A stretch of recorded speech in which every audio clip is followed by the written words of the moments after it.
out there and then give people enough time to see it. Because what I don't want to do is like start it and like have nobody be here, which, may be the case now. But like if even one person's here, it's fine. It doesn't matter. Look, it doesn't matter. It don't matter. It don't matter. Um, Look at Kyle causing trouble. Whatever, Kyle. What color should I use today? Like, I just like the blue. Red's too aggressive. Red's so aggressive. I use pink. We'll use red today. That's fine. How's everyone? I don't feel actually overwhelmed by work for once. Like, I'm actually going to finish my grades early this quarter, which is bizarre.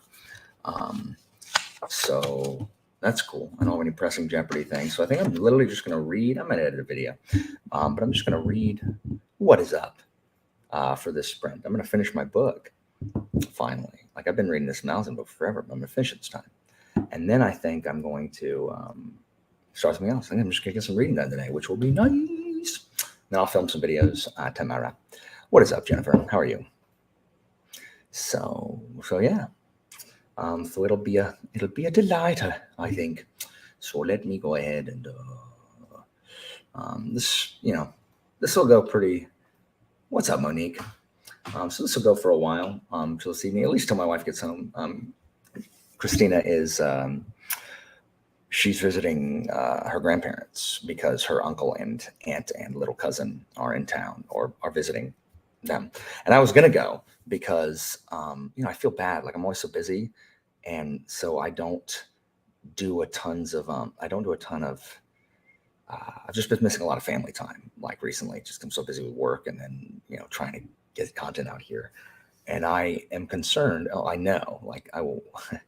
I will not regret not having read a book or not having, done a live sprint on BookTube, but I will regret not having spent time with family. You know what I mean? So I was trying to do a better job of that, but I was so tired from this week. It was homecoming this week.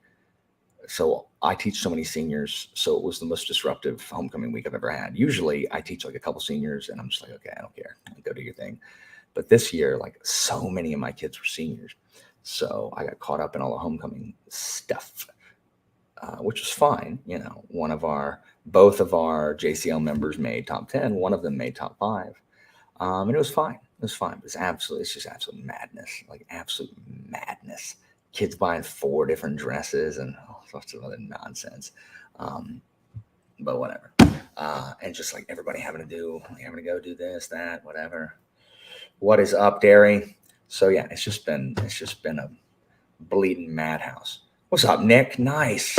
I plan on reading Swords of Honor very soon. So yeah, it has been a bit of madness. So I was exhausted. I slept till like 11 o'clock today because I was so bloody tired. And, Christina, they left at 9. And so I was just like, I'm not going to go. Like, I wanted to go, but I'm like, I just can't go. I'm just too tired today. So hopefully next time I'll be able to go with them. So I'm sad I didn't get to go, but instead, I guess I'm going to do this. So yeah, this is what we're going to do instead. So, sorry, I'm looking at something.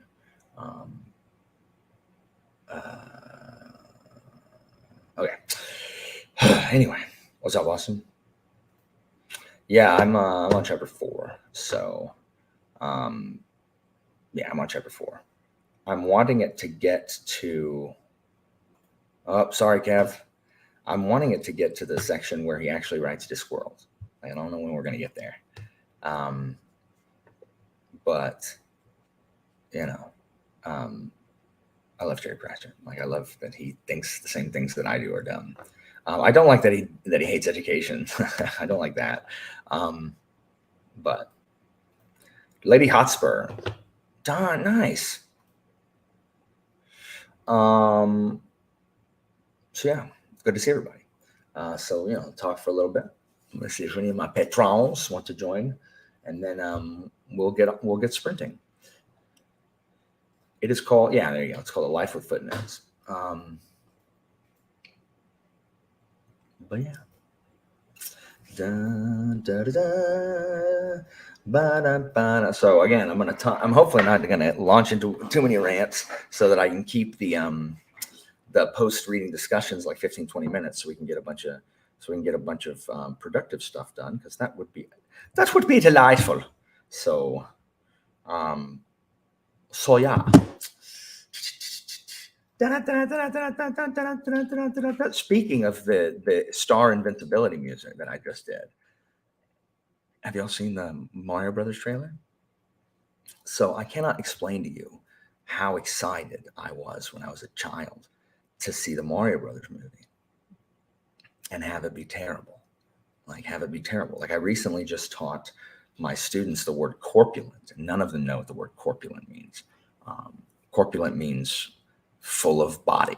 I guess it comes from corpus, meaning body. And none of them knew what it meant, but I told them that I learned the word corpulent from the 1990s movie, the Mario Brothers movie, with Bob Hoskins and John Leguizamo. Because when like the Koopa kids, they don't look anything like the Koopa kids, get really smart, and they're looking for Big Bertha, Bounce at the Boom Boom Bar, right? And so they're asking Luigi, John Leguizamo, and Lenny is like, was she corpulent, very corpulent? And John Leguizamo was like, no, she was just like really round. And that's where I learned the word corpulent. That's a true story. So what's up, Riley? The stream has been going on for 6 minutes, so it hasn't started really. So yeah, I don't know why I told you the story. There was a reason. There's a reason I told this story, and I've forgotten it. What's up, Kieran? I see that you've discovered Dark Academia.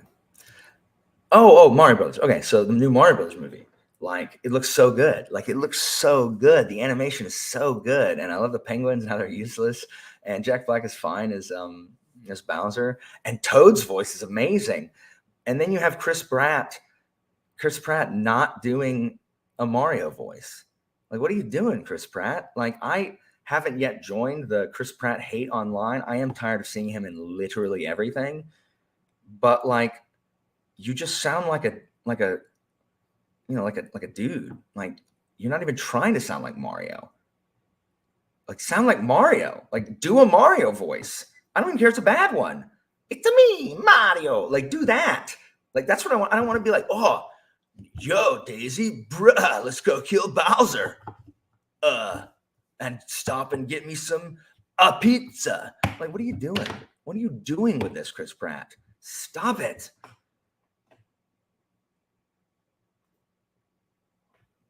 Nice. I want to read Secret History, actually. Did you enjoy it?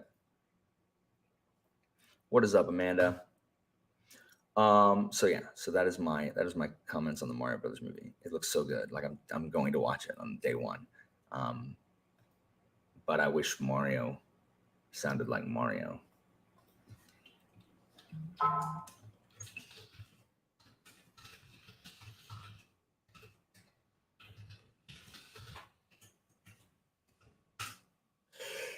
So what's everybody going to be reading during this go, or working on something else, depending on what everybody's going to do? Yes, I do. I love Mario. I would totally listen to it. Yeah. Like, the thing is, I wouldn't go see a Mario movie not expecting that. Like, I would be like, anybody who goes to a Mario movie not expecting to hear Mario, I don't know what you're going to see. Though, to be fair, Mario does not have a ton of dialogue in his games. It's just like, woohoo, woohoo, woohoo. So yeah, Jennifer, it doesn't have to be an over-the-top accent. Like, I just want him to have some kind of accent. I just don't want it to be Chris Pratt, which is what it is now. Like, it's Chris Pratt. I don't want to hear Andy Dwyer as Mario. You should start guards. Like, that's not. Like, I don't even know why you would type that in one of my streams. You should start guards. Charmaine. Preptober for what? Was it prepping for?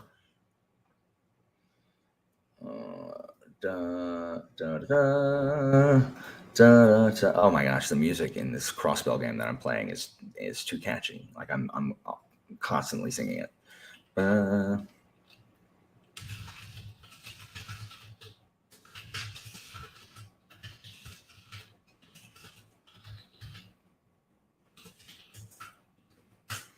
Um. So yeah. I'll be reading. I'll be finishing. God, the God is Not Willing. I will be finishing this book. Thank goodness. And then I think I'm going to start. Well, I'm either going to read some more short stories because I told myself that I'm going to read short stories in between the books that I'm reading. I should do the last one. Oh, NaNoWriMo. Nice. And that's what I told myself to do. So I may start some short stories, read another one in the Paper Menagerie, and then a couple more in my Lovecraft and Haster cycles, which is what I had been doing. Or I'm going to start The Truth. Like I think I'm going to read a Pratchett next because listening to the Pratchett biography makes me want to read Pratchett. You know what I mean? Nice. How are you feeling about it so far? Is it the best book you've ever read? As many of the reviews tell me that has it altered? Has it changed your life?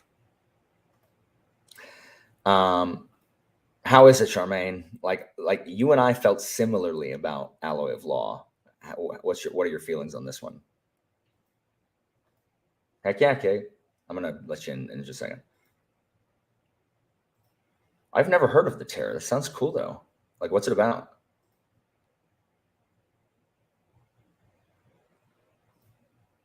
Very cool. I have heard. I do not know many people who enjoyed Harrow the Ninth, even people who enjoyed Gideon. Oh my gosh! Sorry, that was my wife's text noise and it scared the crap out of me. That's. Oh my gosh, it scared me. She's reminding me to take the dog out. If I didn't, I did. I took the dog out. He's right here. Hey, the Sam. Hey, Sam. Good boy. Yeah, Sam's over there. What is up, Kate Fox? Hello, Kate. How are you? Hello. What are you reading? Guns of the Dawn. Yes.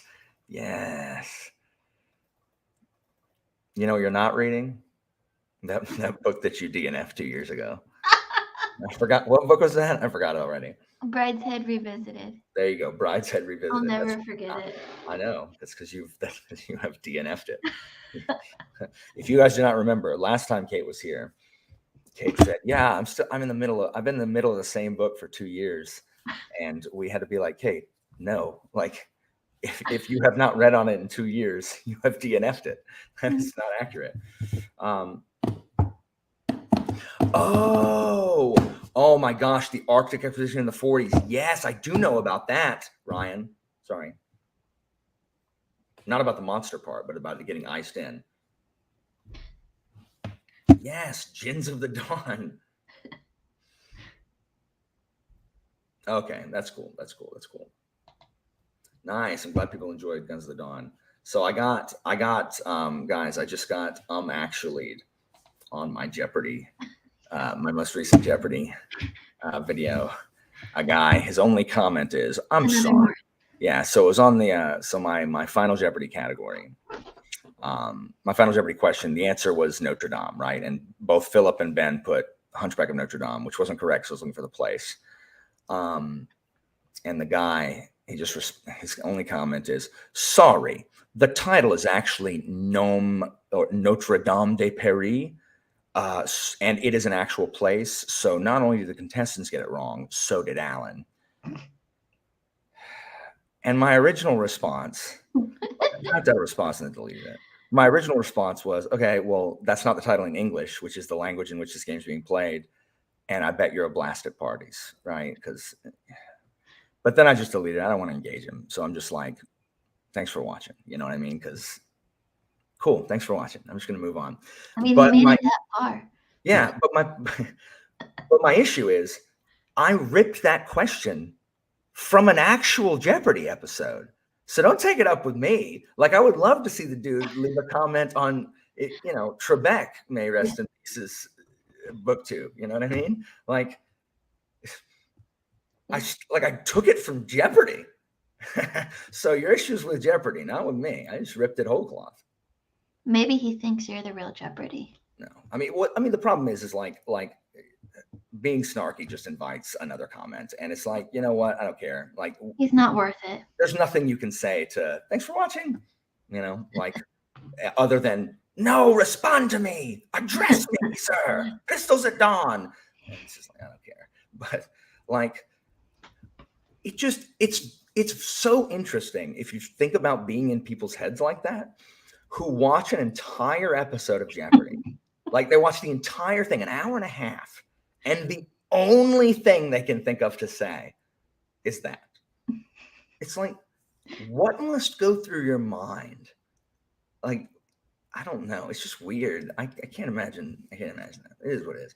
Well, we also have joining us here. We've got Jimmy Nuts. Hey. Jimmy Nuts joining us here. Hello, Alan. Hello, Kate. Hello, Jimmy. How's it going, fam? How are you, Jimmy? I'm good. I got some reading to do today, and I'm messing around with some stuff with my camera because I'm thinking about well, I shouldn't say I think. I just ordered some new stuff so I can do more HD live streams. So Nice. Are you? Did you get the Camlink thing to connect your webcam? I did get the cam link. I'm gonna try it out with my M50. Nice. I've been wanting to get an A6400 camera. That's what I use. That's what But I oh my goodness, they're sold out everywhere. Apparently, Sony stopped making them during the pandemic because they couldn't. get No, parts. are you serious? Yeah, so you can get them now so I think that they're like back in production, Gotcha. but they're still like just like there's none within 100 miles of me. Oh wow. So I Yeah, can just order it, but I got you. gives me a whole like 5 days of feeling guilty and then wanting to like return it. Oh, for sure, for sure.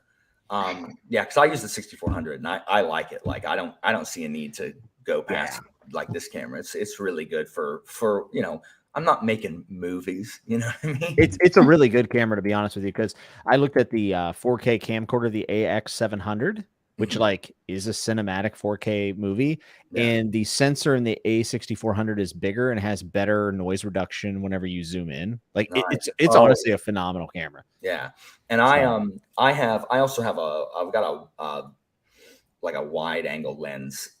Nice. Because I like the effect of the blurred background, like just me personally, the slightly blurred background, which this lens does. I don't know how to achieve that effect with the lens that comes with it. So that's just what I got for my purposes. But it's a fantastic camera out of the box. Like it's so good. I like it a lot. Yeah, my big thing is that I want to make my normal videos and my live streams as seamless as possible. Yeah, that makes sense. That makes sense. You know what I mean? I want when people watch, I want them to be able to, like, they don't know what it is. That's the goal. So Derek also joined us here. Oh my goodness. Hey. Hi. Look who it is. Derek joining us live from Australia. No. Fail. Huge. Don't do this to me first thing in the morning. I'm literally on my first cup of tea. I was like, what is she doing awake? It's actually quite late. It's 20 to 11 in the morning. So, yeah. Yeah, but it's the weekend, so Yeah, it's Sunday. I'm allowed to sleep in. I'm using a Yeti from like 7 years ago, and I'm trying to get a new mic for my desk because I have the mic that like does this number out of frame when I film, but at my desk I just use this Yeti, which is fine. It's just old, and sometimes it gives me problems that I don't want it to give me. So I'm trying to upgrade that. In addition, everyone here you should know that soon there will be some changes to the aesthetics of my videos because we rent this house from our landlords or Christina's parents. Thank the Lord, because if we were renting this house in today's economy, we'd be paying in this economy. Yeah, exactly. We'd be paying way more than what we're paying now. Thank goodness. Like they asked us, they're like, "Hey, are you guys okay if we raise y'all's rent?" Because they haven't raised this rent in like Christina and her sister were living here before we got married, and so they haven't raised the rent in forever. We're like, guys, you're losing money on this house right now. Like with everything, like you should definitely raise our rent. Like, please raise it. You should have said absolutely not. They're so nice, and my wife is so nice. No way. So, Alan, that's the only way you get ahead in this world. You got to take advantage of everybody. Jimmy, I need you to understand something. I put a pin. Bring me back here. All right. Let's right. put a pin in here. But Catherine, Christina's sister, middle sister, is a travel nurse. So she's been traveling around, but she gets a housing stipend if she has a permanent address. So she keeps renting out her room and keeps her stuff here. So we have a room that isn't used. It's just got Catherine's crap in it. But Catherine, she's finally taken a permanent position. So she no longer needs this room. So our rent's gonna go up because we're gonna be paying what she pays for that room now. But it opens up a room, which means I think I'm gonna be able to put my desk in my actual room. Nice. That has the books in it, so that then I can actually film something at a desk instead of, because I like sitting at my desk, but I don't want videos with freaking Lloyd Bannings there on the edge of the TV, like, and my ugly alien lamp right over here, and my living room. I just don't like it. For me. That's fair. So yeah, so that's what we're gonna do. And Jimmy, to pull the pin out really quick, and I'm not even. It's like we haven't started. I'm not gonna get mad. I actually didn't even mean. I have been watching, like my buddy Finn and I used to watch a show called American Greed, and it's just about con men, and like it's just a show on CNBC just about like Ponzi schemes and con men, and just that's all it is. There's like 14 seasons of it. The fact that they have that much material is shocking. Is this the infamous event? I watched the college code. Operation Varsity Blues, the college admissions scandal that happened like 3 years ago, where Aunt Becky got. It is the most enraging thing I've ever seen in my life. These people already have everything, and they have to. This is okay. Mark your bingo card. This is not a political change. But the thing that always gets me are people who think that the rules do not apply to them. Like, just because you have money, I don't understand why you think you don't have to play by the same rules as everybody else. Like, sit down, teach your kid to not be useless, and have it apply, and maybe get in. And if they don't, guess what? There is parity among education. Anyone who wants to go to college can find a college that will make it. And the education you're getting at, like your Western Civ class at Yale, I'm sorry, isn't appreciably better. It's not $40,000 better than the Western Civ class you're getting at University of West Florida. It's just not. You've just got some really old dude who knows a bunch of people talking about it. That's it. That's it. Sorry.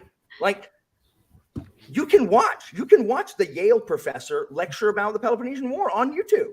And he's kind of funny, but I mean, it is a little dry. He is a little bit funny though. I do like him, but it's not appreciably. It's just. May we go back to moving your desk in reference to Charmaine's comment? Sure. Can you move the Christmas tree to your office? Yeah, we need to be able to see it. Christmas in March. To put the Christmas tree. That's right. The Christmas tree is going to be back there. I forgot about that. And we can still celebrate Christmas in March when your Christmas tree is still up. I forgot about that. Yeah, you won't go see the Christmas tree. That's true. It's a shame.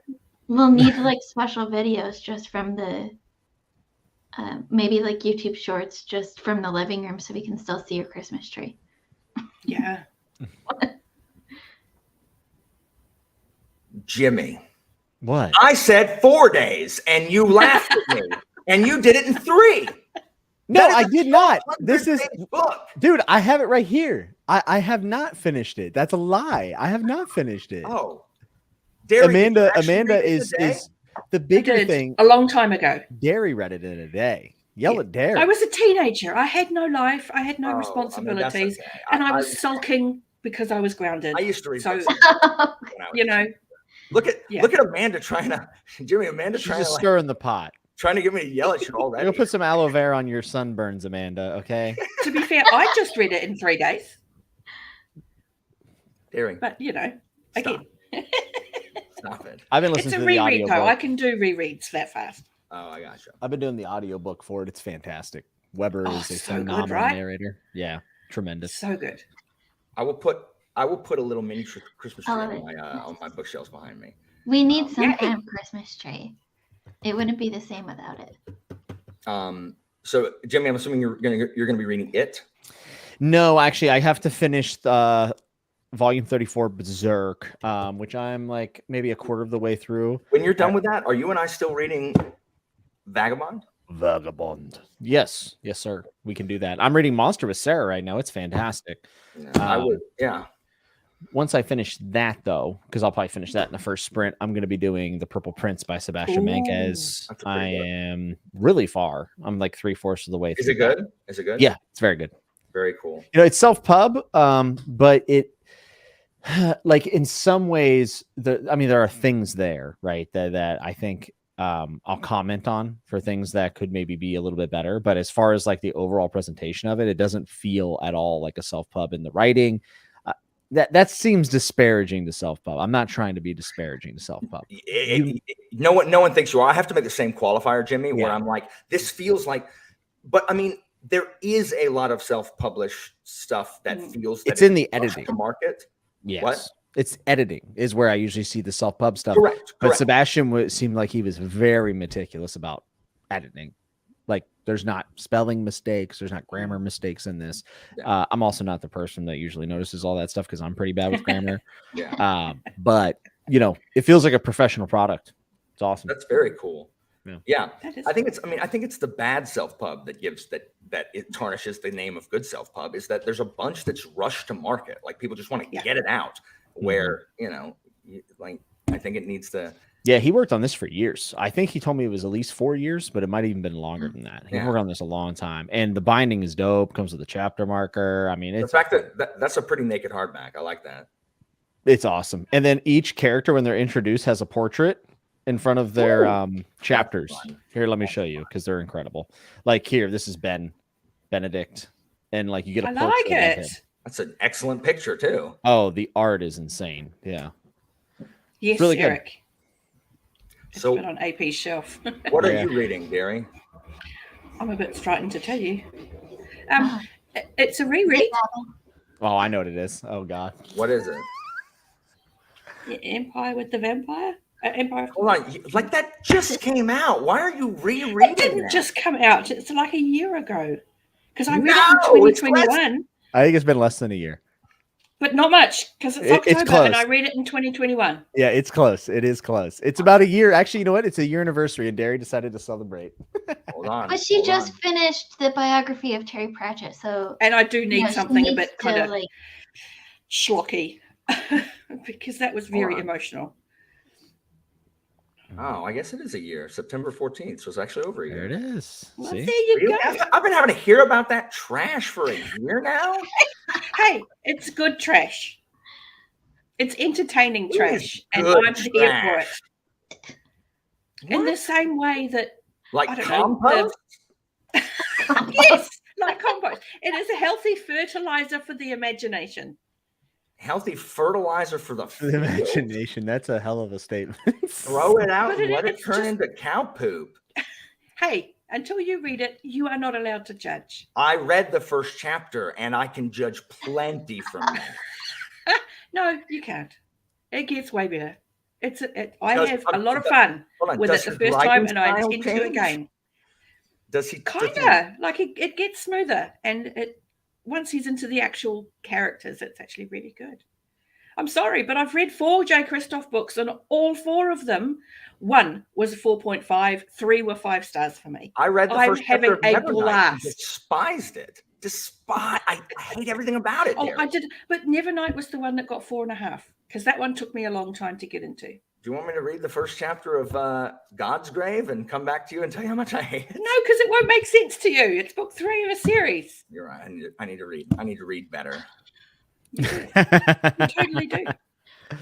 Alan, I that's had the way fun. to finish series. Just skip straight to the last book. Yes. Then I might finish series.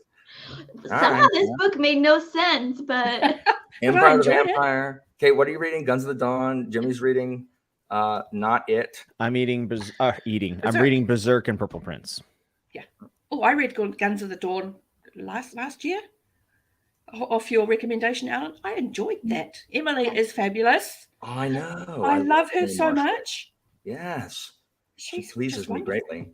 I have to say it was I'm definitely- enjoying this. I'm only a couple chapters in, but I'm enjoying it more than Shadows of the Act. Oh, nice. because I hadn't read that one. I did start reading Children of Time, but I had to give it back to the library. I have So heard I've got to Children wait of for that Time to is come really around good. again. Is that the one with the crazy space spiders? Yeah, Nice. but not crazy. Very cool. Okay. Salem's Lot. Cool, Urza. All right, well then we should get started. It's been 30 minutes. Let's get some work done, folks in the Chizat. Don't call it work, Alan. Oh, sorry. Let us get some. Let's be productive. Let's get this party Let's have started. fun. Be Yeah. productive. Be productive. Let's achieve our goals. Let us work towards achieving. Let's tick our off the goals. list. Whatever the Expand our list is. mind. Let's do it. All right, let's do this till.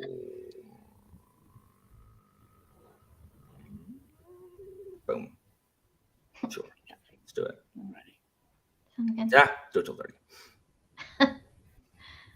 Because by the time I get this done and get my coffee, it's gonna be like I'll waste too much time. All right.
Ahoy, ahoy, ahoy, ahoy, ahoy, ahoy.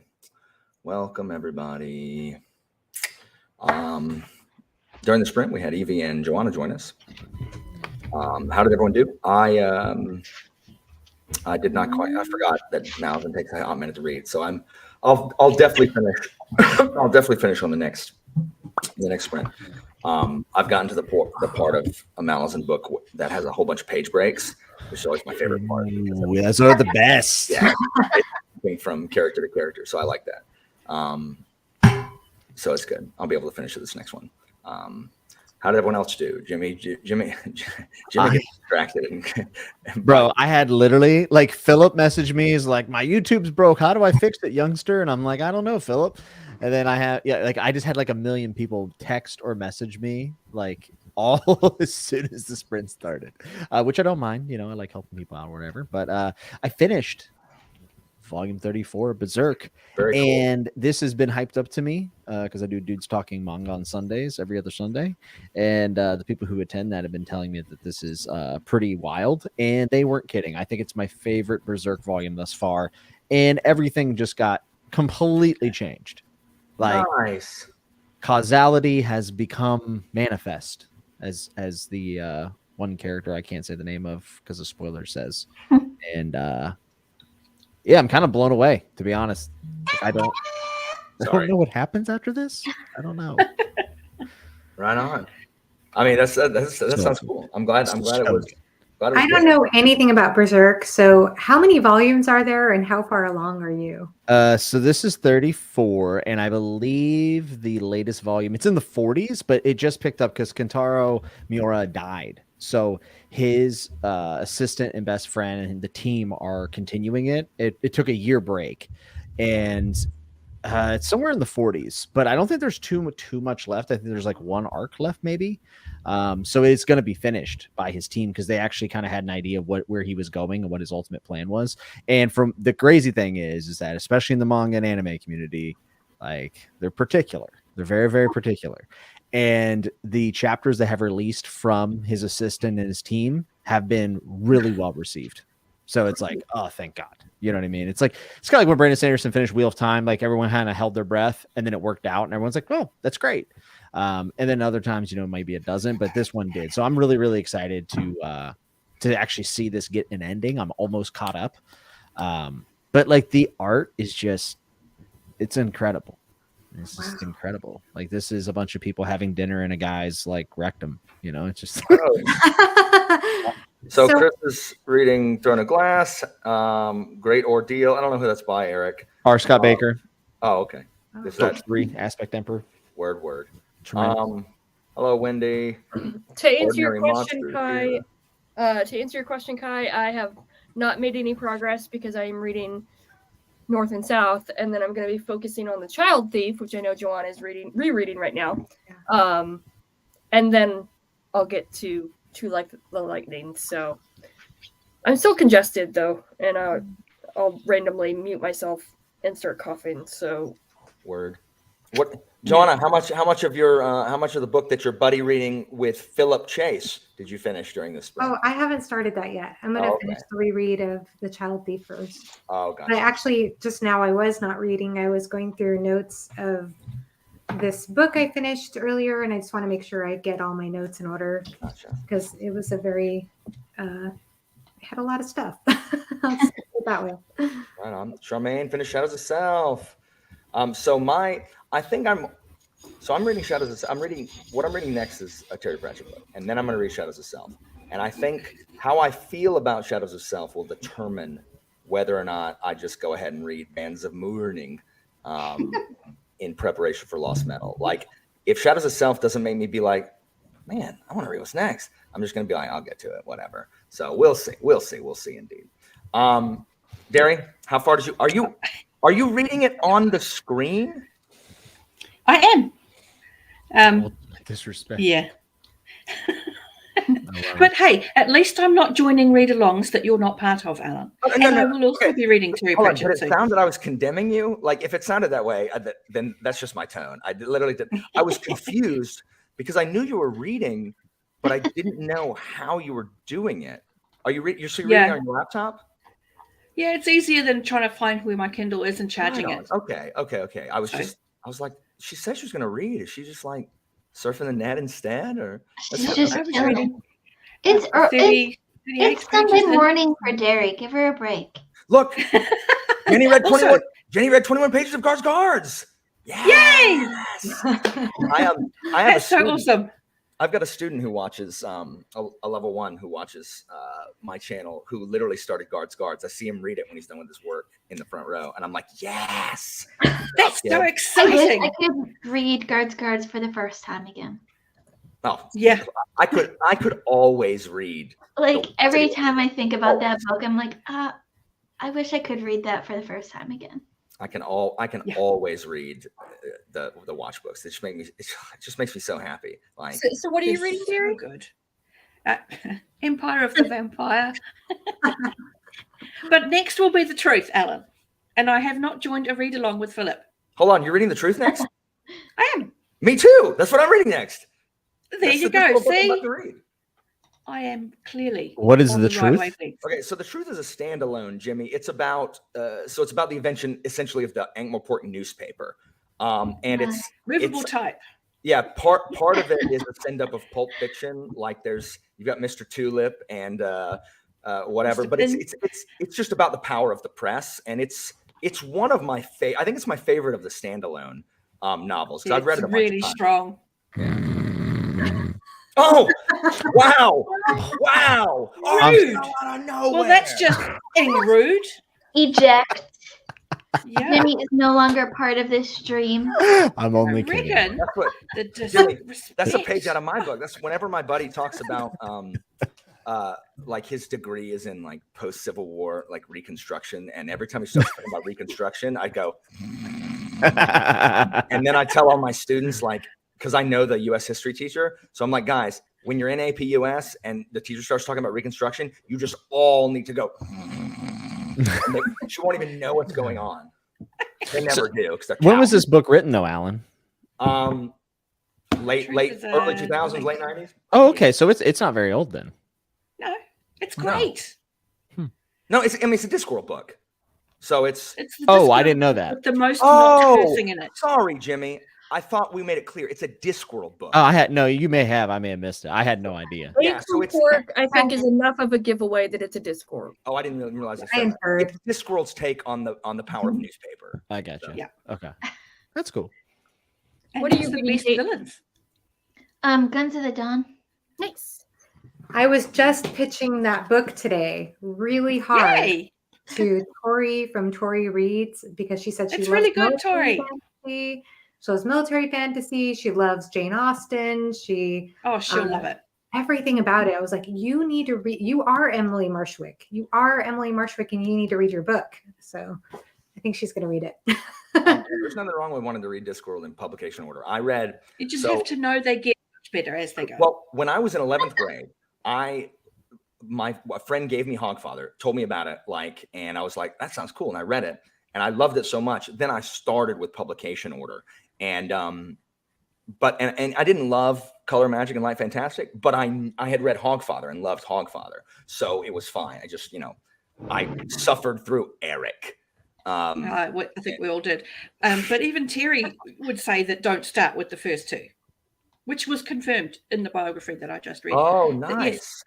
Yeah, even Terry was like, don't read those first. Oh, It that's happens. out. I thought that came out like next month or something. No, it just came out last week. Just Oh. last week. What is time? Exactly. Yeah. You've Oh, been in a real time quick, loop, real quick. Evie. You've been out of it. True. So But yet somehow I was able to work last week, and my mother-in-law is amazed. She's like, "But you've been sick," and I'm like, you've been "Well, really sick. So, guys, I was on vacation the week before, so I was like, I can't take another week off because I'm Oh my Yeah. god. so." So, Jimmy, are you reading Kings of Paradise this month? Yes. Oh, It won my Patreon random pick oh, that's this right. month. So I am I'm gonna read that. I gotta finish Purple Prince or It first, whichever one I finish first will Oh, get wow. then sequel will be Kings of Paradise. Yeah, and then I'm gonna read some Dresden this month. cool. So guys, Katrina Nice. sent me something just randomly, Ooh. and I opened it, and it is this. It is the little mini original hardback of Guards. And she sent this, she just assumed I didn't have it. But what she didn't know is that when I first started my channel, one of my first videos talks about how I love Guards, but don't have a copy of it anymore because I had given it to someone and, you know, they never give it back. Stupid exes, right? And so like 3 of my friends sent me like paperback, like the most recent paperback of Guards. So I ended up having three copies of it. But the reason I didn't have a copy of it is because it was this exact edition that I first read. This is the edition that I had first for Guards. That's so rare. I know, and this is the one that had never this is the one that someone had taken from me and never gave it back. So I was so happy because this is my original Guards, not the same one, obviously, the same edition. And she said she was in a used bookstore and just saw it and was like, "Oh, I got to send this to Alan." So happy. Oh, Katrina, you're a legend. You're an absolute legend. That is so epic. This is what my Light Fantastic, Mort, Reaper, and Reaper Man. This is the edition I have of those 3 as well. Wow. Speaking of book mail, what did John send you, by the way? You teased it and then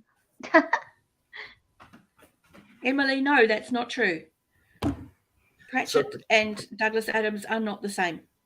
Yeah. I like Hitchhiker's Guide and then none of the other books.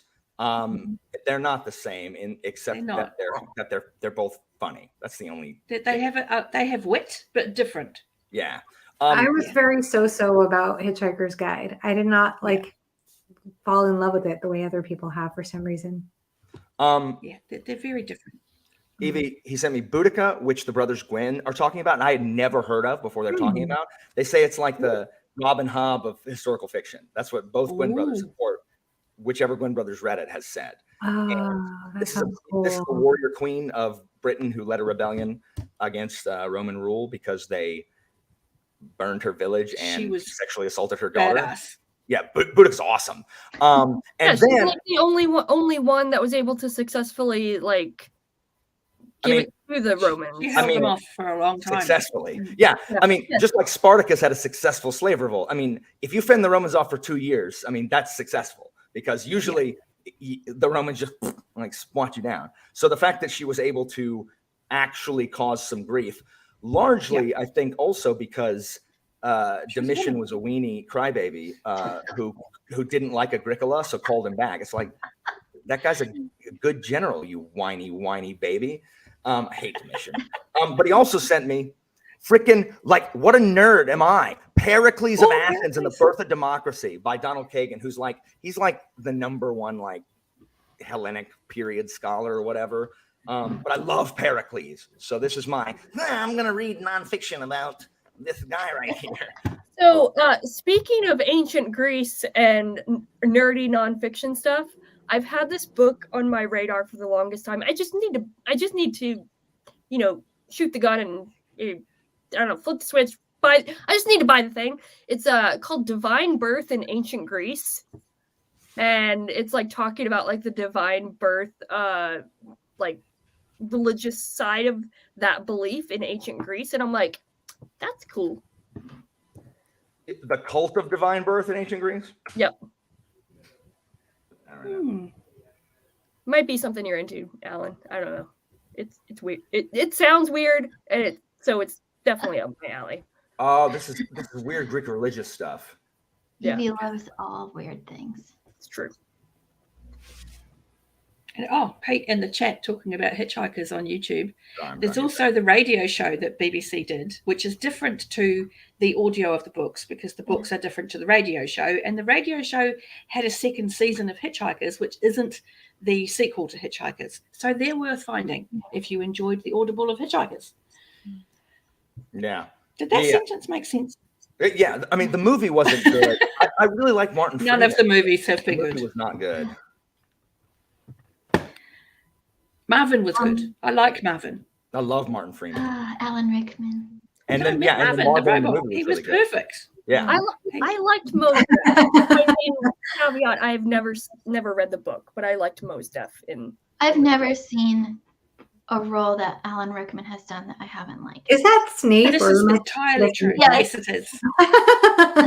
He plays the not the Sheriff of Nottingham. Yes, the Sheriff of Nottingham Yes, in Robin Hood, Prince of Thieves with Kevin Costner, and just eats the scenery.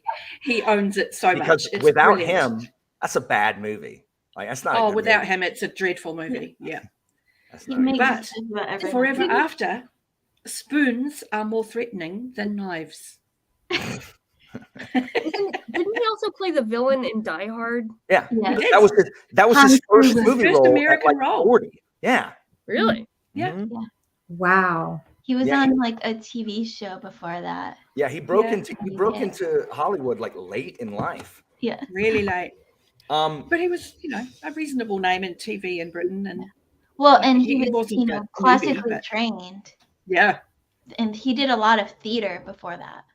yeah. And he was I like his amazing. appearance in Sweeney Todd was really cool too. Oh, again, nothing he's in, he rubbish in. He's always the best thing about whatever he's in. Galaxy Quest. Oh, um, one of the best movies ever. how much, Jimmy? How much do you have left of Purple Prince? I have I think it's less than 200 pages. Yeah, so it's probably like 180 pages, I would say. So I won't get this done today. I'll probably get it done Tuesday, if I had to guess. You mean tomorrow? No. Oh. I got a bunch of stuff to do. I got to film a Lies of Lachlan Moore review. I got to keep doing it.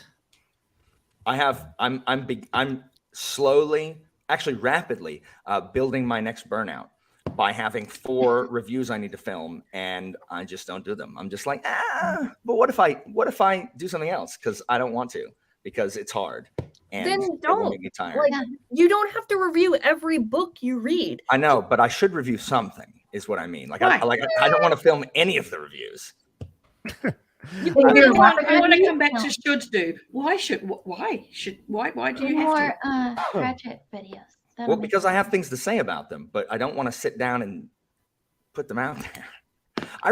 All of my reviews should be via live stream, because I don't have any problem Yes, just they going on should. live stream. and just be Yes. like, okay, guys, so this is my live Alan? review of whatever the stupid book is. I have definitely Yeah. considered when I finish a I'm down book for that. just going live after and then just giving a raw, Yeah.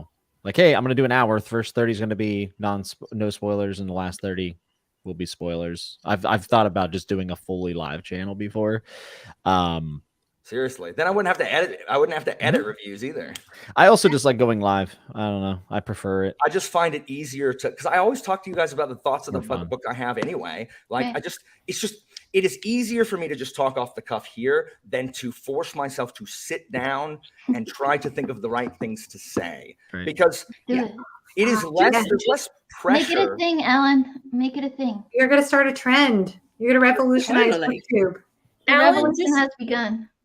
Just suppose I could. do it. Just do like bullet points of the points you want to get across, and then just spitball it. And as the great Bill O'Reilly would say, We'll do it live. we'll do it live. Yeah. Man, I kind of am tempted to follow this trend. That just sounds like Yeah. Okay. What if I'll try it out? Like, I'll throw out, like, maybe tomorrow I'll throw out my my first review or whatever, like, Yeah. on live, and see how it goes over. I think that would be And awesome. wow. and then we'll see. Oh, That's yes. cool. I- By the way, Jimmy, I discovered- just think you would Sorry. love the setting in Red Seas Under Red Skies, book 2 and Gentlemen Bastards. Oh, who, me? Yeah. I just picked up I just picked it up today. Oh, really? Yeah. You're reading it today, or No, but I bought it. Bought So it, that yeah. means I'll read Nothing. it. If I just- buy something. the gambling setting, island thing? I just in the pirates. Jimmy's all for gambling. I know, it's like Vegas in fantasy. It's so good. True. It's so cool. To be fair, he only goes to Vegas for the food. Wow.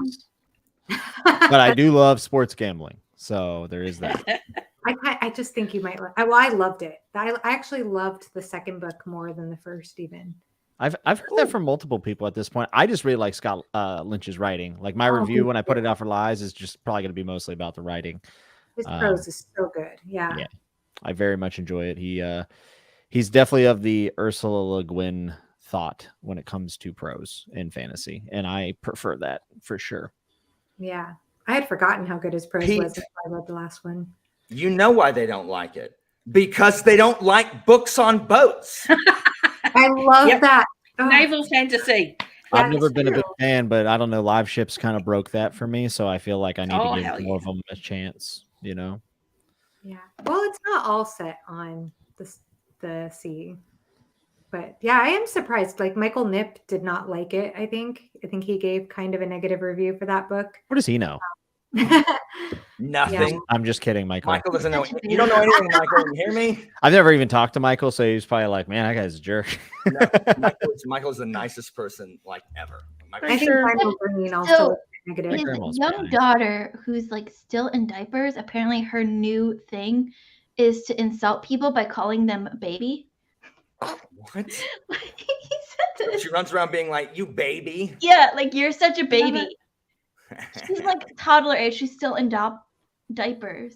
So then now he randomly calls his new baby just to spite her. So I call him baby all the time just to make him feel bad. Yeah, Michael's definitely wrong. Well, no, I had a friend. We called him the Boo King because everything he said, we said boo, and he had a habit of walking around with a Burger King crown in his head, like frequently. So we called him the Boo Okay. King. But literally, like 90% of his speech was either a pun or a setup for a pun. Like that was his role. Like his raison d'etre was to make puns, and it was about everything. And it's just like, shut up. Stop it. Stop it. Also, as an asterisk, do I say stop it a lot? Because someone commented on one of my streams and says, I just watch these streams to hear Alan yell stop it at people. Like, do I say that a lot? I didn't realize. Yeah, I think so. Yeah. Oh, do I? Oh, okay. Mhm. Well, It's stop nearly it. a catchphrase. Nearly. I mean, we all love it. Yeah. That's why we're watching. Well, Like- I mean, now that It's now also that you why we all mentioned copy I'm it. hyper aware, so Right. I'm going to be listening for it now. Look. Yeah. Clever puns are funny, but like people who like sit at you're at a diner booth and it's like, hey, well, look, the salt shaker got arrested for assault and battery. I'm like, stop. Yeah. I love that We're you- into poons, which are wordplay. Oh, I say it when I'm ranting. That makes sense why I don't remember it. Like I kind of black out. Blackout. Like when Seriously, you're This when I am ranting, explains half the so stuff much. my kids will tell me too. They'll be like, "Hey, remember when you said that?" I'm like, "Oh, that sounds like me." Like I don't remember saying that, but that does sound like I said that. Like I sound like a person. Like sounds like something. I always know when you don't believe something because your voice goes all high and squeaky. What? Damn. Like that. You do it during book. You do it during book Jeopardy when somebody answers a question that you genuinely believe no one's going to get, and you go, "Really?" he does do that. That's true. Yeah, Not really. What? that's my favorite thing. No. Well, yeah. I mean, I guess I do that. I guess I do Yeah. that. The That's true. facts come out. That's true. It's It's I guess it's awesome. when I get excitable. I just love Is it because it Book happened so Jeopardy much in the tomorrow, last Lindsay? episode. What'd you say, Joanna? Is Book Jeopardy tomorrow or is that next week again? I'm not Joanna, scaring you. I just had Book Jeopardy last week. Okay, never mind. What When is is the next turnaround I'm is not- on this? Gosh, Alan, I haven't done one in forever though. I'm just asking when is the next one? Because I know It's literally November, last week. December. The problem is, November, December is difficult to schedule anything because of holidays and stuff. So I have to talk to RJ and Theo and Alex, Grimoire boys. and figure out when is good for them. So it's going to be a grimoire Yeah, exclusive episode. Mhm, Oh, this yeah. is going to be great. So What I'm about hoping Baron? they'll be into each other. Well, what about Baron? Baron, I pitched it to the He's four of on a them, and I'm like, hiatus, isn't he? one of you can come on a different episode, but Baron's like, I've got too much going on in real life, so I'll bow out. Like, Yeah. period. So, Yeah, but I did pitch it to all four of them. this is Very acceptable. cool. This is a very, very smart way, Alan, to destroy their friendship and the 100%, grimoire. that was my plan. That was my And plan. Alan will take over the server. Yeah. I mean, This is all part of Alan's getting all discords back underneath one umbrella. so he correct. Yeah. This is all. So Alan can rule with a fascist fist. This is all the rebuilding of my benevolent empire. dictator. Yeah. So yeah, that's the plan for them to hate each other, and then I subsume their discord back into mine. Not back into mine. It wasn't mine to start with, but like I subsume it into mine and make it a colony. Bring them all home. Correct. And and then You I'll took notes from veterinary, didn't you? do what? You No, took notes veterinary, from absolutely. veterinary. I've been paying attention when reading Discord. Going I would be back- happy to be ruled over by veterinary. That would be fine. He's a great villain.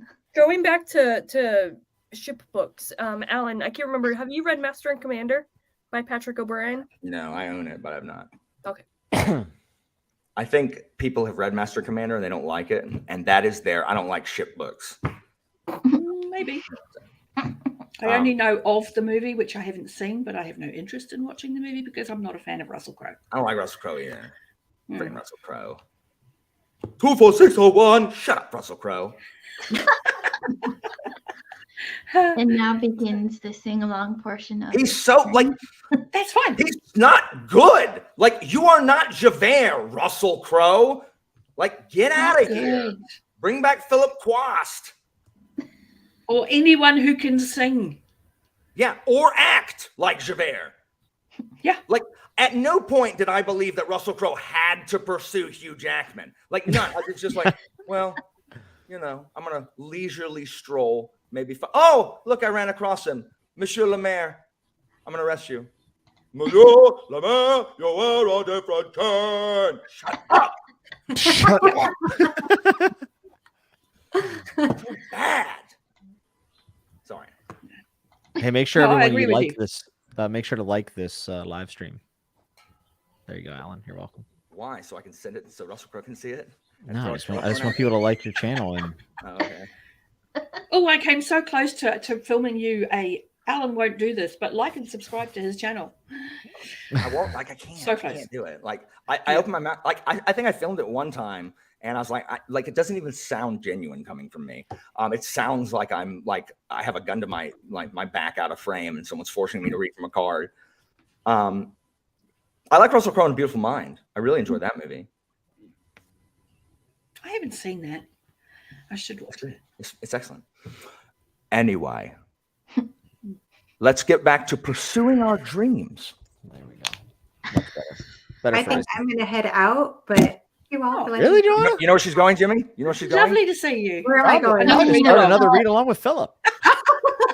Literally, once she leaves, Jimmy, I'm going to refresh my subscription page, and I bet we're going to find her having a live chat with Philip Chase. Yeah. About a book that you love, Alan, and haven't been able to read yet. Oh, definitely. Like, okay, so like I love Philip, but like I can never read anything he's reading, so I never get to talk with him about anything except Discworld. But he kicked me out for his dad. How dare you, Philip? Like kicking me out for your dad. Wait, what? I'm confused. Well, that's just being rude. Philip's gonna keep reading Discworld and then have live discussions with his dad. What? Which, like, I get, but it's like you can do both though. I don't. Hey, think Philip listen, wants I to- tried to give. Never mind. I'm not gonna. Yes, no, I was about to No. say the same thing, Jimmy. He's the start. I'm starting to believe AP in his mentions. Oh, Philip's of definitely Philip a bad being guy, a bit of an 100%. evil person. Philip because is vile. how hard did Jimmy try and get Philip into manga? So hard, so Hear that, hard. Philip? The dude had the. Murphy, I mentioned Murphy the got him saga in Dear Dr. Fantasy episode you did. 2. You Look, did. I Joanna, mentioned it right after you, and then he was like, "Oh, I have so much to read. Everyone always wants me to read Shots stuff." fired across the bow. And then he has 3 hours worth of conversation with Murphy about it. I'm like, "Well, that's great. That's cool." Yeah, and now he's really invested in the series and talking about it, and it's like, dude, Turn to starboard. Fire guns. Speaking of I shit, always feel bad for you guys. I'm gonna pin him next time he's on chat with nuts. I'm gonna pin him. Yes, you should. I You am. should. Make sure I'm in the chat so I can type in all caps, being like, "Oh!"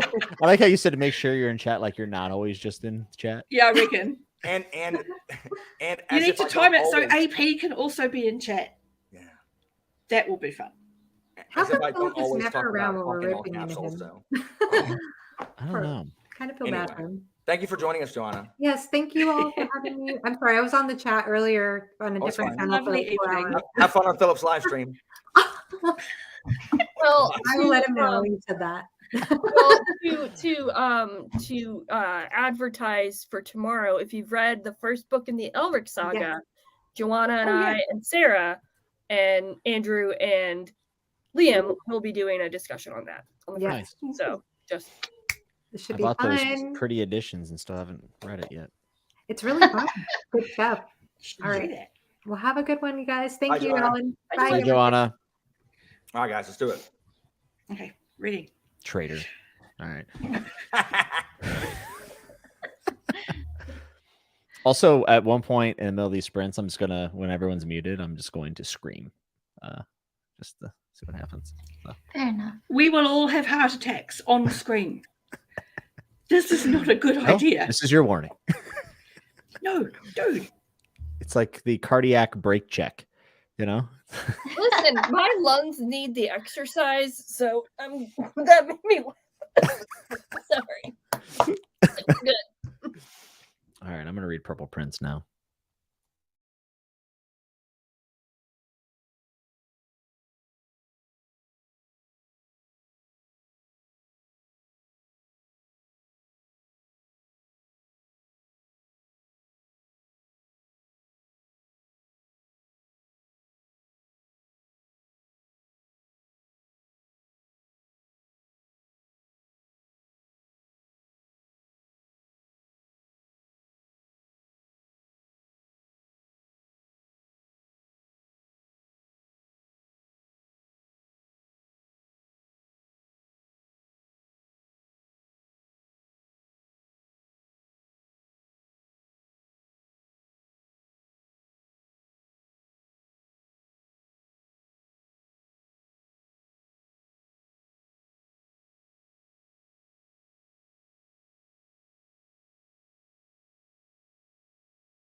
Welcome back. I still did not finish this Malazan book, but I read 23 pages. I mean, like, I thought it was like 440 pages. It's 467 pages. So I've got like 15 pages left. I'm at the end. I just, could only read 23 pages. That's my bad. Read faster, Alan. Idiot. So Pete has joined us. Hi, Pete. Hello. Someone check your levels. We have some. There's a slight buzz. I thought it was my headphones for a second. Okay. Oh. Whoever checked down. It was Pete. Friggin' Not Pete. Pete's fault. All right. Hey, don't call him Feedback Frankie for nothing. At any rate, how is everyone? Andy's here. What up, Andy? Anita's here. Woot. The news is that we are sprinting and that I'm almost done with The God Is Not Willing. Yeah, I don't like long chapters either. Like I'm over it. Fortunately, God Is Not Willing does not do the normal Malazan thing where chapters are like 50 pages long.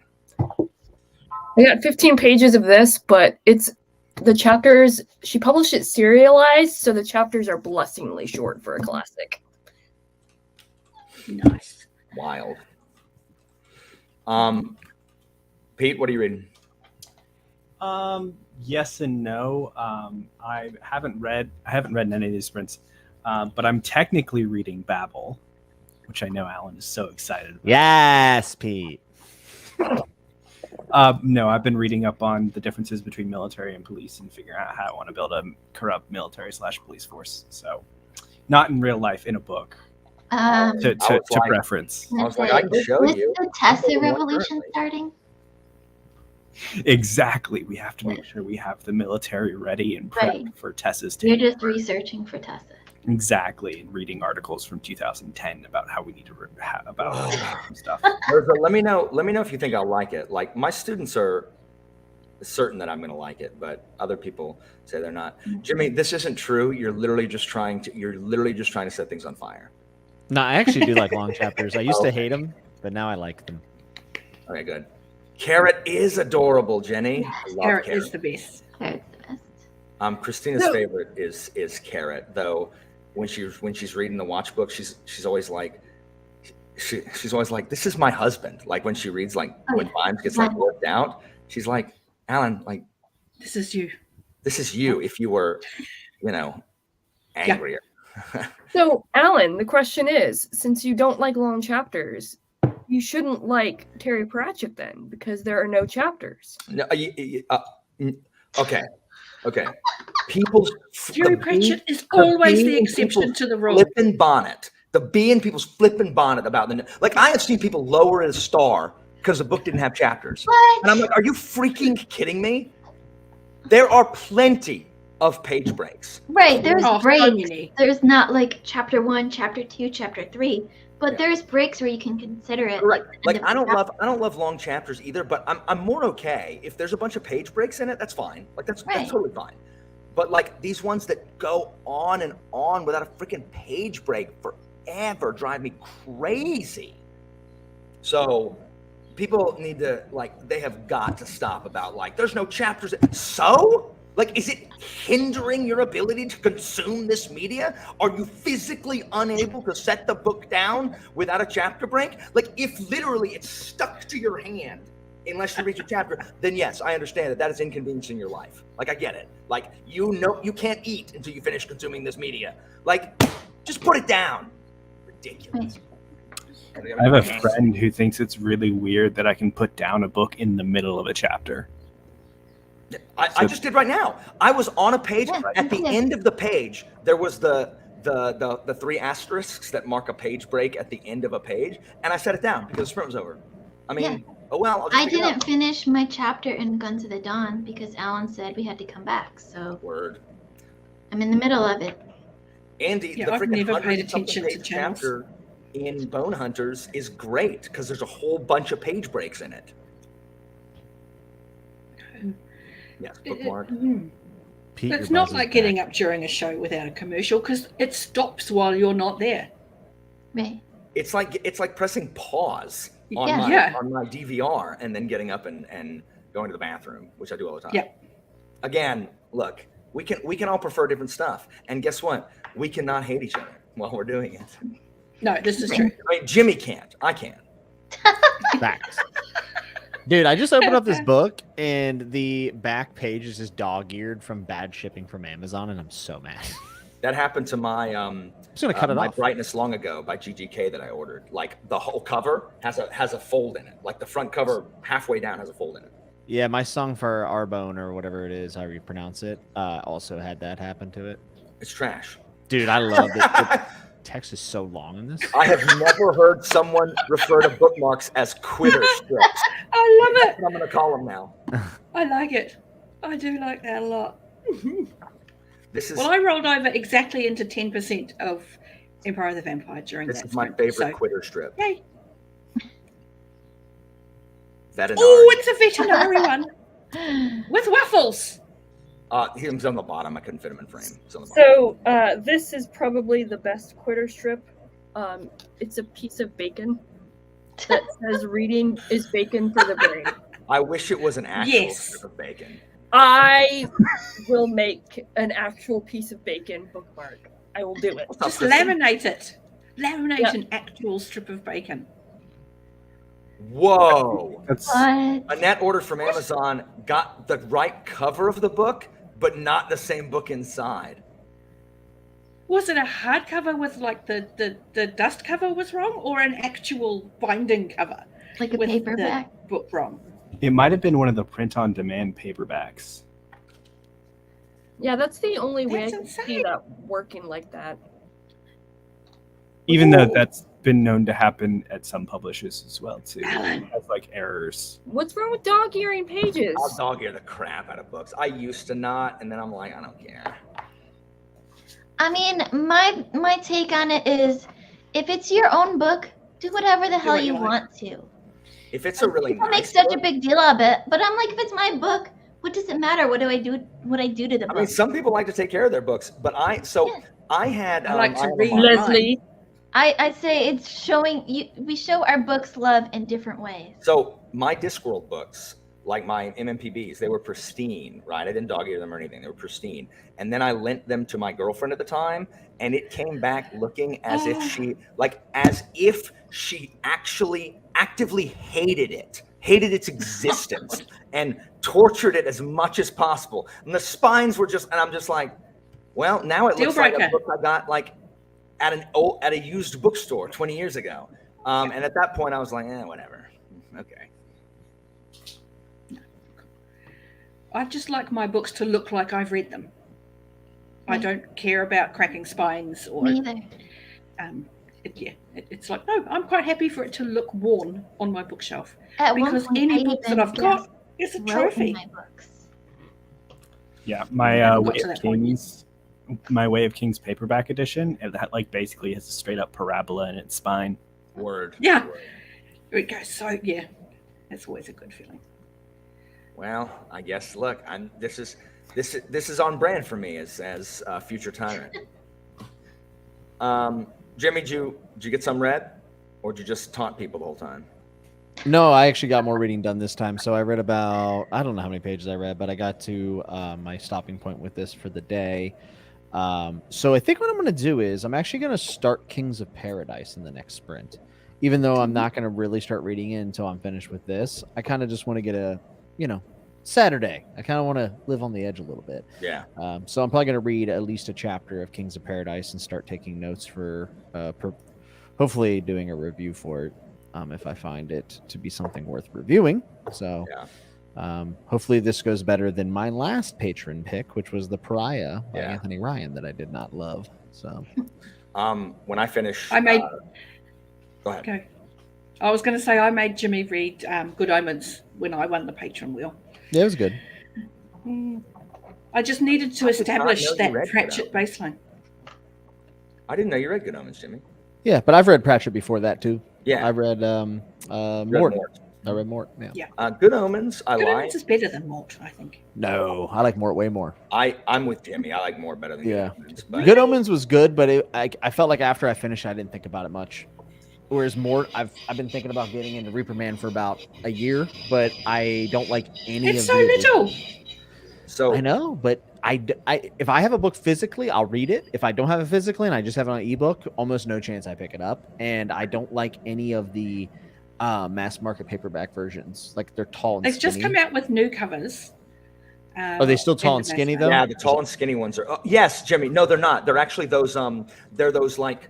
They're kind of the floppy. They're not the huge floppy paperbacks, but they're like the little floppy paperbacks. Is it in America? Yeah. Can I get it in America, or is I it a? think so. Question mark. Yeah, I'm pretty sure the re-releases are global. So Marcus, when I dog ear, I don't have my notebook on me, and I'm dog earing something I need to come back to and take notes on, because I do have a bookmark that marks my place where I am, but I don't have enough bookmarks on my person to mark when I'm being lazy. So You could also do page tabs, Alan. huh? Little What? tabbies. These things. I don't have those. No, I don't have those either. I don't have those. That's how I mark my quotes. I mean, I just Like, write them down. Guns of Dawn has 2 quotes so far. Jimmy, did you finish Sheep Farmer's Daughter? Yeah. Wait, That's who asked me good, that? that. Or is that? But that's only the first part of the Deeds of Paxenarian. Oh yeah, I didn't finish the trilogy or anything. I just read book 1. I'm not sure when I'll continue it. One day. Because I had the bind up for years. It was really good. Yeah, I did enjoy Sheep Farmer's Daughter a lot. Alan would like it, so he'll never read Yeah. it. But You Alan would like would the it a Deeds of lot. Paxenarian. It's a great female perspective of military life, and I have heard that. yeah, it's really, Yeah, it's a really bit- good. It's a bit Guns of the Dawn, but more fantasy. Gotcha. That was like one of the first books we were supposed to read. And then, Alan. then we didn't. You didn't read it. It's You like didn't no read one it. read 20 it. pages. Yeah. Yeah, it's good. I mean, I haven't read it for years and years and years, but I do remember really enjoying it. There are like no videos of it. No, she's one of those under the radar authors, which is odd because she is actually really good. Oh, who's buzzing? That's getting really loud. Repeat again. I keep turning it that's down. Turns down and then it just like climbs back up. It's weird. Yeah. Oh, what's Guns? The Deeds of Paxenarian by Elizabeth Moon. Mm-hmm. It's usually good. The Sheep Farmer's Daughter is also pretty short. Yeah. Like it's not like a huge commitment. Yeah, like I think even my bind up was probably, I don't know, just a standard chunky fantasy book now. So Mhm. Oh, buzzing's back. And now it's yeah, gone. that's really weird. Oh, he muted. That's well. why. Pete's trying to kill us. It's all He's secretly brainwashing us all. If you run it backwards, it actually says sub to my channel. Unsub from Alan. Unsub. Granny. from Alan. Granny would win. Hands down. Granny would win against anybody. Granny is the best. Except maybe Tiffany. That would be an interesting battle. I don't know about all that. Like I might. The problem is I really like Mary Poppins as played by Julie Andrews, but I also like Granny. Yes. So But Granny's tougher than Mary Poppins. What's up, Granny's a bit Michael? more bloody mindedness. right. Dude, I got a new office chair. This thing's sick. I'm It's trying like to make- supposed to be like one of the most ergonomic office chairs. Really nice. Yeah. Yeah, like the Has arms. that been move helping your in. back? Yeah, it does. Because I sit here and the chair I had broke. So it was constantly rocking. So like I had to sit with my feet behind so I didn't rock because that's distracting. So it was Yeah. really annoying. So I Yeah. bought this and it's wonderful. It's not a Herman And with Miller. not having to brace it's yourself. a steel case is what it's called. Steel case. The Herman Miller was a little too much for me. It's a lot of money. Oh, the Mary Poppins from the books. Is anyone Oh, I watching? only no, read the I'm- first one. Then Granny. If we're not talking about Julie Andrews, then it's Granny. Yeah. So yeah, as soon as I finish God Is Not Willing, I'll be writing down my notes that I just didn't want to write down while I was reading it. So that'll take probably the rest of the thing so I can talk about this bleeding book, because if you're gonna, Jimmy, if you're gonna talk about a Malazan book, like you better have your ducks in a row. Better come proper. Better have your ducks in a row. Yeah. So that someone's not like, well, you're wrong. Like, you're wrong. It's actually about this. I'll be like, dude, bro. Actually, no. They don't do the actually. They come out. It comes out with the "you're wrong." Like it starts. With that. Like at least actually is feigning courtesy. Well, actually, it's True. No, it's just like you're bro. Hey, but you guys have got to the point now where you can go. Actually, I've spoken to the author, and I'm pretty sure I've got this right. I think when me and Alan sat with Erickson in Orlando, we didn't even talk about Malazan really. I think we talked about everything other than Malazan. You don't need to be that specific. no one Dude, needs to know that. I have spoken to the author, and I'm right. It's not a lie. Broke Google Notes. So I broke the limit on Google Notes with my Dust of Dream notes. Oh my God. I had to separate it into two. So that was one. And then I had a whole nother one with pictures. hilarious. Yeah. Wow. Also, Dust of Dreams is terrific. I had 5 pages of Google Docs notes on Toll the Hounds for a review that I filmed and never put up. And you hate that book.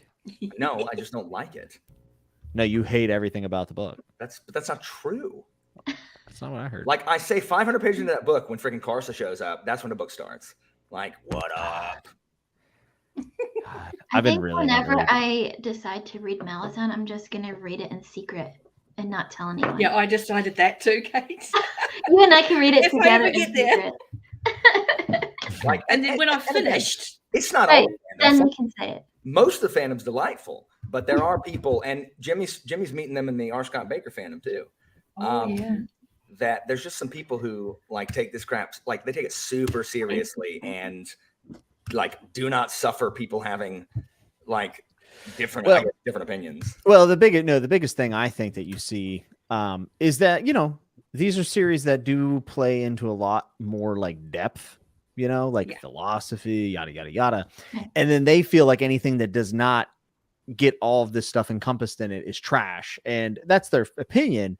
But I don't think you're doing the fandom any favors by saying, everything else other than this is complete garbage. And if you like this, you're an idiot. Or don't you understand that that's terrible? And it's like, don't you want more people to read this? Or maybe you don't. Right, you're just scaring people away from reading the book. Yeah, they don't. sometimes trash is fun. Well, so the funny thing is like, I don't think she'll care because I think she put it on a video. But Angela was like, she's like, the funny thing is the people that are like, oh, Malazan is so philosophical and stuff. She's like, I don't think they realize that it's not as philosophical as they think it is. Like, I'm like, oh, shots fired. Has she read Toll the Hounds though? Because Toll the Hounds is legitimately No, she just finished book 6. She just finished Bone Hunter. Yeah, Toll the Hounds is like almost a. It's definitely the biggest one. But my issue is that like Charmaine, if Charmaine's still in the stream, like a year or so, or a year and a half ago, or whatever, when everyone was talking about like why they should read Malazan or what Malazan is about, everyone kept talking about like the great thematic stuff and like compassion and all this stuff. And like and Charmaine's like, no one has told me like what that's about. And then I finally was like, it's about like an empire that has rebelling colonies and follows like a troop of Marines within that military, and they're trying to put down the rebellion. And she's like, that's the first person who's told me what the book is about, as opposed to it happens. Yeah. It's like Broken Earth. There she is. Charmaine's still here. Yeah, it's like Broken Earth. No one talks to you about what Broken Earth is, other than it's in second person. Yes. Well, Pete was the first person ever to describe what a Sanderson book actually entailed. Mm-hmm. Because all I knew to that point about Sanderson was the hard magic system. Yeah, that was all I knew about it, and that everyone loved it. Well, but I had no clue about what the books were actually about. This BookTube, especially those of us who spend a lot of time here consuming and creating content, like it becomes shorthand. Like there's certain descriptions get into the ether, so it becomes shorthand for what you're like, something else that you could say in more words. And I'm wanting to know. I use shorthand all the time for like I'll say something that is not nuanced, but it's shorthand because anything I like, what I really mean, and people that know me know what I mean. Yeah. But what I mean would take longer to say. So I just, use a generality. And so it's things like when everybody talks about implications with the Cosmere, everyone does it. When everyone talks about when everyone talks about like the hard magic system or the compassion thing with Malazan, like it just gets picked up and kind of repeated. And we see that in our everyday lives. Like when I'm talking to someone and what they say, I literally heard like on a news clip. I'm like, why does everyone talk about this thing the exact same way the exact same word choice? We're just kind of repeating things. And I'm not saying there's necessarily anything wrong with it, because there's nothing wrong with like shorthand, but I don't think that people I don't think that people always know that that's what they're doing, that we're just like we're saying the same thing that we heard somewhere else. You know what I mean? Yeah. Well, and sometimes people get so excited about the things that they enjoy the most in books that a lot of people, I mean, when I do a review of a book, I try to give like a spoiler-free synopsis of what the book is about, no matter what book I'm talking about, because I think some people are going to be watching my videos, you know, that have read the book, but some people are going to be watching them wanting to see if they want to read that book. And if I'm watching a video that I haven't read the book of yet, and they're not telling me what the book's about, that's going to make me not want to read the book because I have no idea what I'm going to be reading. Sure. Yes, there's no value to you. So, you know, mea culpa, because on my Spirit Cuts Through Water review, I'm pretty sure that's what I did, as I just gushed about it, saying buzzwords, and never actually said what it was about. So I'm like, I make that mistake every now and then. I'll finish a video and I'll be like, oh crap, I forgot to say like what this was about. Jimmy, what were you gonna say? Oh, I mean, even in general, I think it's if you're a booktuber and you're a reviewer, it is best to assume no one has ever seen you before, because most people who are going to come to your video are not someone in your Discord. They are not someone on your Patreon. And you should treat every single video like it's the first time you've ever been on YouTube. And that means repeating yourself ad nauseum, all these things. And people get, you know, I have people that are like, all right, we get it. A Song of Ice Fire is your favorite. And I'm like, yeah, but the person who just watched that video for the first time didn't know that. And it gives context to my taste. So I'm going to say it every single time. And I learned it in wrestling.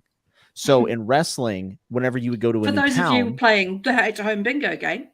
Yeah. Yeah. So whenever whenever you go to a new town, you would never assume that they've seen you before, right? So you would do the same stuff that you did that people know you for. And that's just a good way of doing entertainment, in my opinion. I realized that, Jimmy, I've been doing it wrong. I literally act as every video is a subsequent episode in the show that you should already know what I'm talking about. Please don't change it, Alan. Like I always assume that you know what I'm talking about. That's my bad. No, but there is something about that too, though, that is attractive, because people want to be in on the inside stuff, the inside jokes, right? And you're going to get people that go, I need to know the origin of the story, and go back and watch older videos. Like I realized that, Jimmy, just recently, where someone like in my my outros, like where it has the videos you click on or whatever, it's always one of the other Allens, like with some music playing under it. And someone posted like, oh, aristocratic Alan is best Alan. I'm like, what do you mean you mean posh Alan? I'm like, oh, you don't know what that is. We need more videos with posh Alan and my posh bad. Alan. It's been over a year. It's been so long now. I brought them back. It was June of last year. We need a return. But that was the first time I realized that, Jimmy, that I'm like, oh, wait, everyone doesn't know what I'm talking about already. Whoops. Yeah, many people have messaged me and said, who is AP? Who in the world is AP? Yeah. And I'm like, oh, a critical dragon. You know. That's why one of my favorite gifts still is the You're a Bagel gift. I forgot about that. I use that all the time. I forgot about it. I watched that intro like 5 times. I love that. That's so funny. I gotta bring. So funny. I gotta bring him back. And then you introduced Cowboy Alan once, and he never returned. I liked Cowboy Alan. He was funny. No, he was in it twice. Oh, twice. He appeared once, and then in the card game show. And then I've got the dude. I've got the weird Yu-Gi-Oh reference bit where the guy, like, he literally pops at the end and says, "My grandpa's deck has no pathetic cards, Kaiba," and that's all he does. And it's just like no one knows what that is. Like, it's so stupid. Yeah, I got a request to make that GIF, and I'm like, I don't get the reference, but okay, here you go. So stupid. It's so stupid. He gets all the GIF requests. I feel like, Alan, you should make a compilation video of all your sketches before you start the next one. just to give people Just context. to refresh everybody's Or- minds. Or to, I know this would take a lot of work on your part, Alan, that you don't have time for, but do like a mini Jeopardy like thing with Oh my you as gosh, with all the host different and Allens. all the posh, like 3 of the posh Allens. That sounds so awesome, though. Yeah. I actually do have a plan to bring them back soon. You'll see. Yay! It just depends on because it takes a lot of time. And whatever. Anyway, Pete, did you get anything read? No, just military Sorry, research. did you learn how to create a corrupt system? Did you say Yeah. military research? Yeah, so the current line of thinking for the book that I'm writing right now in prepping for NaNoWriMo, which I think I'm going to do. I'm trying to figure out where the military fits in the system. So I'm trying to figure out what type of military system I want in the policing system, internal, external threats and stuff, and how that interacts with how I built the world. So, Nice. Speaking of which, Jimmy, we have got to have writing sprints soon. Yeah, I got some ideas that I'm Yeah, ready to kind of act on. Me too, dude. Me too. This right here. So this is what. Okay, we all feel differently about what a spoiler is, right? Me personally, I do not care if someone talks about the opening chapters of a book personally, because that to me is like a trailer. Like if it would appear, and I'm not talking about the trailers that spoil crap, like all new age ones now. Yeah, 60% into the movie, but. I'm crazy. When I talk about a book, and people who watch me a lot know this, and so they can choose to watch or not. But when I talk about the plot of a book, I am going to talk about it as if it were a movie trailer, because no one's going to see a movie not knowing what the main plot is. You know what I mean? So I don't mind talking about if the inciting incident is supposed to be a shocker, then I won't talk about it. I'll just say the inciting incident. But if it's if everyone knows this is a freaking revenge story, it's not a spoiler to say the person's dad gets killed in the first chapter. I'm sorry I ruined the first 10 pages of the book. I'm sorry. It would have taken you 30 seconds. And it's not a surprise. If you read the back of the book, you know what it's about. So I was just going to say that the blurbs at the moment, they are so spoilery that just being gentle with an overall plot is usually far easier for a new reader than if they read the back of the book. Oh, for sure. Which, some Jimmy of them are horrific. Something recently, Jimmy, where the Pariah spoiled 80% of its page count on the back of the book, and I was just waiting for something to happen that I didn't know about. I'm just like, this is so slow, but it really wasn't that slow. It was just You just that didn't preconceived notion. give away 80% of the book. You were engaged. I was not engaged, and to be fair, part of that's on me. But how dare you, Jimmy? It is. It's true. Rude. It's just. I didn't realize we've actually been talking. I didn't realize we've been talking for 30 minutes. Time flies when you're having. I literally thought it was 15 minutes, and I looked, and I'm like, "Oh crap, it's been 30 minutes." Where's Okay, Christina? back to reading then. Where's Christina? Are you switching? She's still in. She's with driving family home now, coming home from family. So you'll probably see her walk in during this sprint at some point. So. Yay! And then she may join us for one of the next ones or whatever. Are you going to be switching to Kings of Paradise now, Jimmy? Yeah, I'm gonna read at least the first chapter of it. Cool. Pete's And buzzing back again. to that. Every time I try to plug this book, he buzzes. I think he has something else. He's trying to send subliminal messages. He said, self pub? Nah. Pete hates self pub, confirmed. Yeah, I mean, it really depends, Emily, on how it just depends. How impactful something might be. Oh yeah, there are times where the first chapter is too impactful, and I will just say 100%. Comes out the gates fast is usually what I say. I go, comes out the gates fast. I will say, in regards to Black Sun, I will not talk about what the first chapter is, but for me, the first chapter was the best thing about the book, and it was all the rest of it did not match the tone of that first chapter. Get him, Evie. Okay. Get him. Always get him, Evie. Max. Anyway, all right, let's do it, guys. What productive crew? Oh yeah, the productive. Let's achieve our goals. Oh, too much pressure for Sunday. It's still Saturday here. We're turning up. Andy, Andy. I'm trying to I'm literally trying to remember the last time Andy said anything constructive. I'm not sure. I'm not sure I can remember it. It was like 2 years ago. Oh. Well, that was just being rude. Oh yeah, Kristen. I've never heard of it, Andy. Can you tell me more? I am probably going to drop though, so thank you for letting me join. Bye, Evie. See you, Evie. Bye. Good night, Evie. Bye, Evie.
Did someone change the time? Sorry, I didn't mean to scare you. Did it always say sprinting until 40? I thought it was 35. So did I. Did someone change it? I don't have the power to do so. That's wild. Well, okay.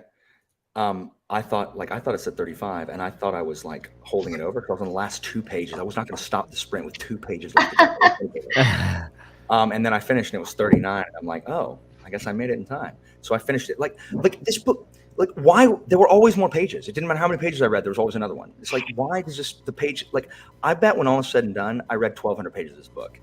Like, it never stopped, but it's finally done. So I was not going to spend another sprint reading this book. I finished it. Glory be in the Lord. Nice. So, and did you like it? Yeah, I did like it. At the end, it started doing the stuff that I'm just like, what? Like, what?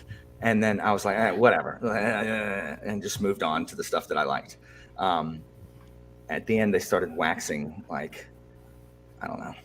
I was like, whatever, let's move on. But it was good. It was good. I liked it a lot. Good. I'm glad. Awesome. It is good. Everybody else get stuff done? Mm-hmm. Yeah. Did you read chapter Another 1? 40%. Hold on, you're at 40%? No, I said I read another 4%. Oh, I thought you said you're at 40% already. Good No, gracious. 14. So I've read 14%. Jimmy? Chapter 1 of Kings of Paradise was absolutely fantastic. Very cool. One of the better first chapters I remember reading in recent memory. Awesome. Nice. The first sentence is an absolute banger, and the chapter is excellent. Yeah, I can't wait to continue. My goodness. Ooh. Mine's The God Is Not Willing, for people asking. It's the first book of the new Malazan trilogy that I said I was going to read back in March.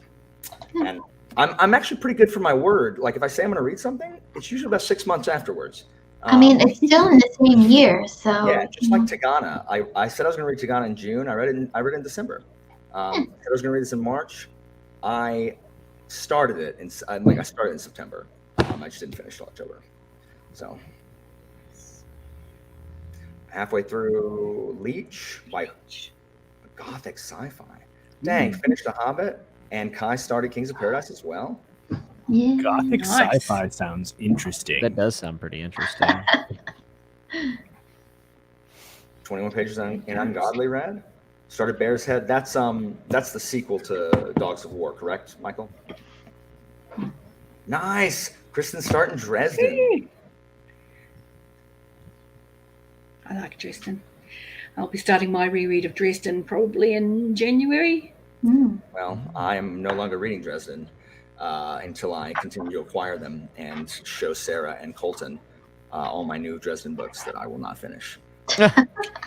Well, Just despite Yeah, I think I have left you in the dust on that That's read sad. along. Until they have learned their lesson. What you're only on book 6, aren't you? Didn't you just finish? Yeah, book I'm gonna read book 6 this month. Yeah, Yeah, you're only 2 ahead of me. yeah. Well, Book 5 is but awesome. then there's book 7 and you're away. You're 2 books ahead of me, which might as well. That might as well mean you're like It's about a year. 8 months ahead of me. I agree, Marcus. Alan is missing out. I don't know what to tell you. Like everyone who gives me crap about not reading stuff, every single person who does that reads too fast. Like, it's just like I've got a choice of like 4 books maximum that I can get through. Like, max I can get through. And so, like, Jimmy with your 12 books per month. And I don't do that. Andrew's like, why don't you join this read along, Alan? I'm like, because I can't read 30 books a month, Andrew. That's why. You can join literally every read along on YouTube and be fine and still have room to spare. Sorry, Andrew. I just join and don't read. There you go, Kate. That's the way to do it. I Maybe want only to 4 join, books but that if I haven't read them, I won't keep up because I can only read rereads fast. Word. What'd you say, Jimmy? I don't read 12 books a month. That is, I don't. No, you read 15. You're right. Sorry. Wow. No, I think I read usually about 5 if I'm lucky. Yeah, but they're all 800 pages. That's not true. So that's basically at least 10. No, 750, Alan. Quit gaslighting me, Jimmy. I'm not gaslighting you. I can tell you don't watch my wrap ups. I can tell you don't watch. I always watch your wrap-ups because I comment on them. Nah, you watch 30 seconds and then make some sort of you're doing with the essays that your kids do, right? Where they just repeat their mission statement over and over. Gosh, I do not do that. I always watch Jimmy's wrap-ups. No, I think No, they're July all or like watches June of was Jimmy's, good. but That's it. That's right. I mean, based upon views on my videos, apparently people only also watch wrap-ups. So. That's okay. I just started doing 60-second reviews using the shorts. Nice. I had my first one this week, and like the first video has like the most views out of like the past like 10 videos I've done. People love watching. Wow. While we were sprinting, I got a message from a student via Remind saying, "Hey, sorry to bother you, but have you graded my retake of this test yet?" Not even responding. It's the weekend. It is not my fault that you failed it the first time. Anytime anybody takes something late or gets to reassess, it goes into a pile that sits over there, and that is the very last thing that I grade is the pile. Like, if you want it graded on time, come take it on time, and don't expect me to grade yours a second time before I grade this other stuff that hasn't been graded once. Well, my library school professor is a month behind grading our assignments. And we've had like assignments, like basically our big assignments build on each other. So they started real simple. It's it's a computer website class.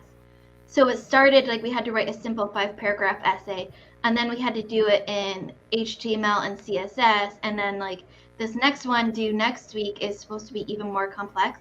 But he hasn't graded our second one yet, so I'm like, I know what I did wrong because I sat down on Zoom with him and went over it, but the rest of the class didn't. Okay, but look, first of all, like I can't fault him because I am notoriously bad about my grades because I don't do that work when I should be teaching. So I like all that stuff sits on my desk. I'm not like, hey guys, just play around. Like I'm gonna do whatever. Like, so the thing is with my students, there is not a high school student in my class that does not understand when they turn that in how they did. Like, there is not one of them who's like, I thought I did really well. No, you didn't. You knew you didn't know anything. So don't act like, oh, you're so shocked that this was a bad grade. Get out of my face. Yeah, I mean, that's different because those are tests and you're not building on each other. You know, you're building your knowledge, but we've basically had to teach ourselves in this class because he doesn't teach it all. We've had to use the textbooks and teach ourselves. So Isaiah, like they can bother me on weekends all they want. I'm just not going to answer them because I'm not paid. I'm not paid to do my job here, and I already do enough off the clock. And Urza, this is a discussion. This is something I love talking about. The fact that my district decides that everyone needs a chance to reassess, because that is a policy. Your bingo boards. Oh, everyone, like literally college admissions office will literally tell students like, oh, you're from that school that gives the retakes. Like, we have a terrible reputation in this state. Like, the policy is made for elementary schoolers. Elementary schoolers do need an extra attempts to show that they know how to do basic math and know how to read. Like, that's good for elementary schoolers. And every now and then when you get to high school, like something goes wrong, I get it. But the thing is, good teachers were already giving those students who needed another opportunity. Mandating it for everyone, all it does is make people who don't need it take advantage of it because children are going to game the system. We all are. I understand it, but it's terrible. So I just make almost never. The only kids that do better on reassessments are the ones who literally just had that bad day, like like someone died, like they had to go to a funeral, or they just had a bad day and forgot or something like that. Those kids do well in the retake. The kids who didn't do well in the first one because they didn't study, they're certainly not going to study to do well enough on the retake, because the retake's harder. And they're like, why is this different than the I'm like, I'm sorry, do y'all have teachers that hand you I ask, I'm like, do y'all have teachers that hand you the same test? They're like, yeah. I'm like, what? Well, okay, but that's not going to happen. So sorry. No. Wow. Ridiculous. I would get like test paralyzation. I would just like be completely paralyzed whenever anyone said the word test when I was in school. So having to take a test twice would have totally undone me. Yeah, I hate it too. And then as a developer, A lot of times when we go into interviews, we get interviewed, literally questions. Yeah. Oh my God, it's annoying. Yeah, it's a test. No, it is. It's like, here's a marker on a whiteboard. If you had to design this system, what algorithm would you use? And I'm like, I don't know. I didn't go to college. And this is what I require, Emily. I require this before they retake it, which automatically eliminates 98% of all retakes because the kids ain't going to go through that. I require them to go to tutoring with my students who know what they're doing, and I also require them to tell me what they don't understand, what they need help. What don't you understand? They're like, all of it. I'm like, nope. Tell me what you don't understand and come back to me. Well, I don't understand the grammar. Okay, what about the grammar don't you understand? And until they can answer those questions, I'm not giving you a retake. Like, if you can't tell me what you don't understand, I don't have time. I don't have time for this. You don't even want to bother with it. You're just going to be like, well, it's all too hard. No, tell me what specifically you don't understand, because I can't teach you everything. I just can't. Oh, you don't understand what we did? No, an entire 9 weeks? I can't help you. I can't reteach you in 9 weeks. Sorry, I'm one person. Folks, I'm going to jump out of here. I'm going to go eat some dinner. But Jimmy, thank you so much for joining us. It was great seeing y'all. Have a lovely evening. Have a good one. And then there were 4. Indeed. Yeah, see, I always give retakes to the kids who came and talked to me. They talk to me beforehand. They don't talk to me the day of the test because they didn't have time to study. They come before and they're like, look, I'm having a really hard time right now. Is there any way? I'm not certain I'm going to do well on this. And I'm like, okay, it's fine. Just do your best. And if we got to do something about it, we'll do something about it. But these kids, they use them as crutches. And I'm not going to let some kid game the system. Not in my class. I'm not going to do it. So it's just super annoying. I'm from a completely different era of schooling, I think. I was in the learn it and test it, and that was your final mark. Yeah, absolutely. But for me, I never had to study. I was that awful student that didn't ever study and pissed around in class and still did well. Ugh. The flip side of that is, as a grown-up, I have no idea how to learn things. Yeah. I never actually had to learn how to learn. And that's probably done more harm than good as I've got older. Yeah, we Rodella, we can't give a maximum grade on retakes. They can get a 30 and then I have to give them 100. That's never happened because any kid that gets a 30 is not getting 100. But the problem is our district infantilizes these children. They don't think they can do anything. Okay, guys. Oh my gosh. I just learned today or this week that, hello honey, that the AP English, the AP language test,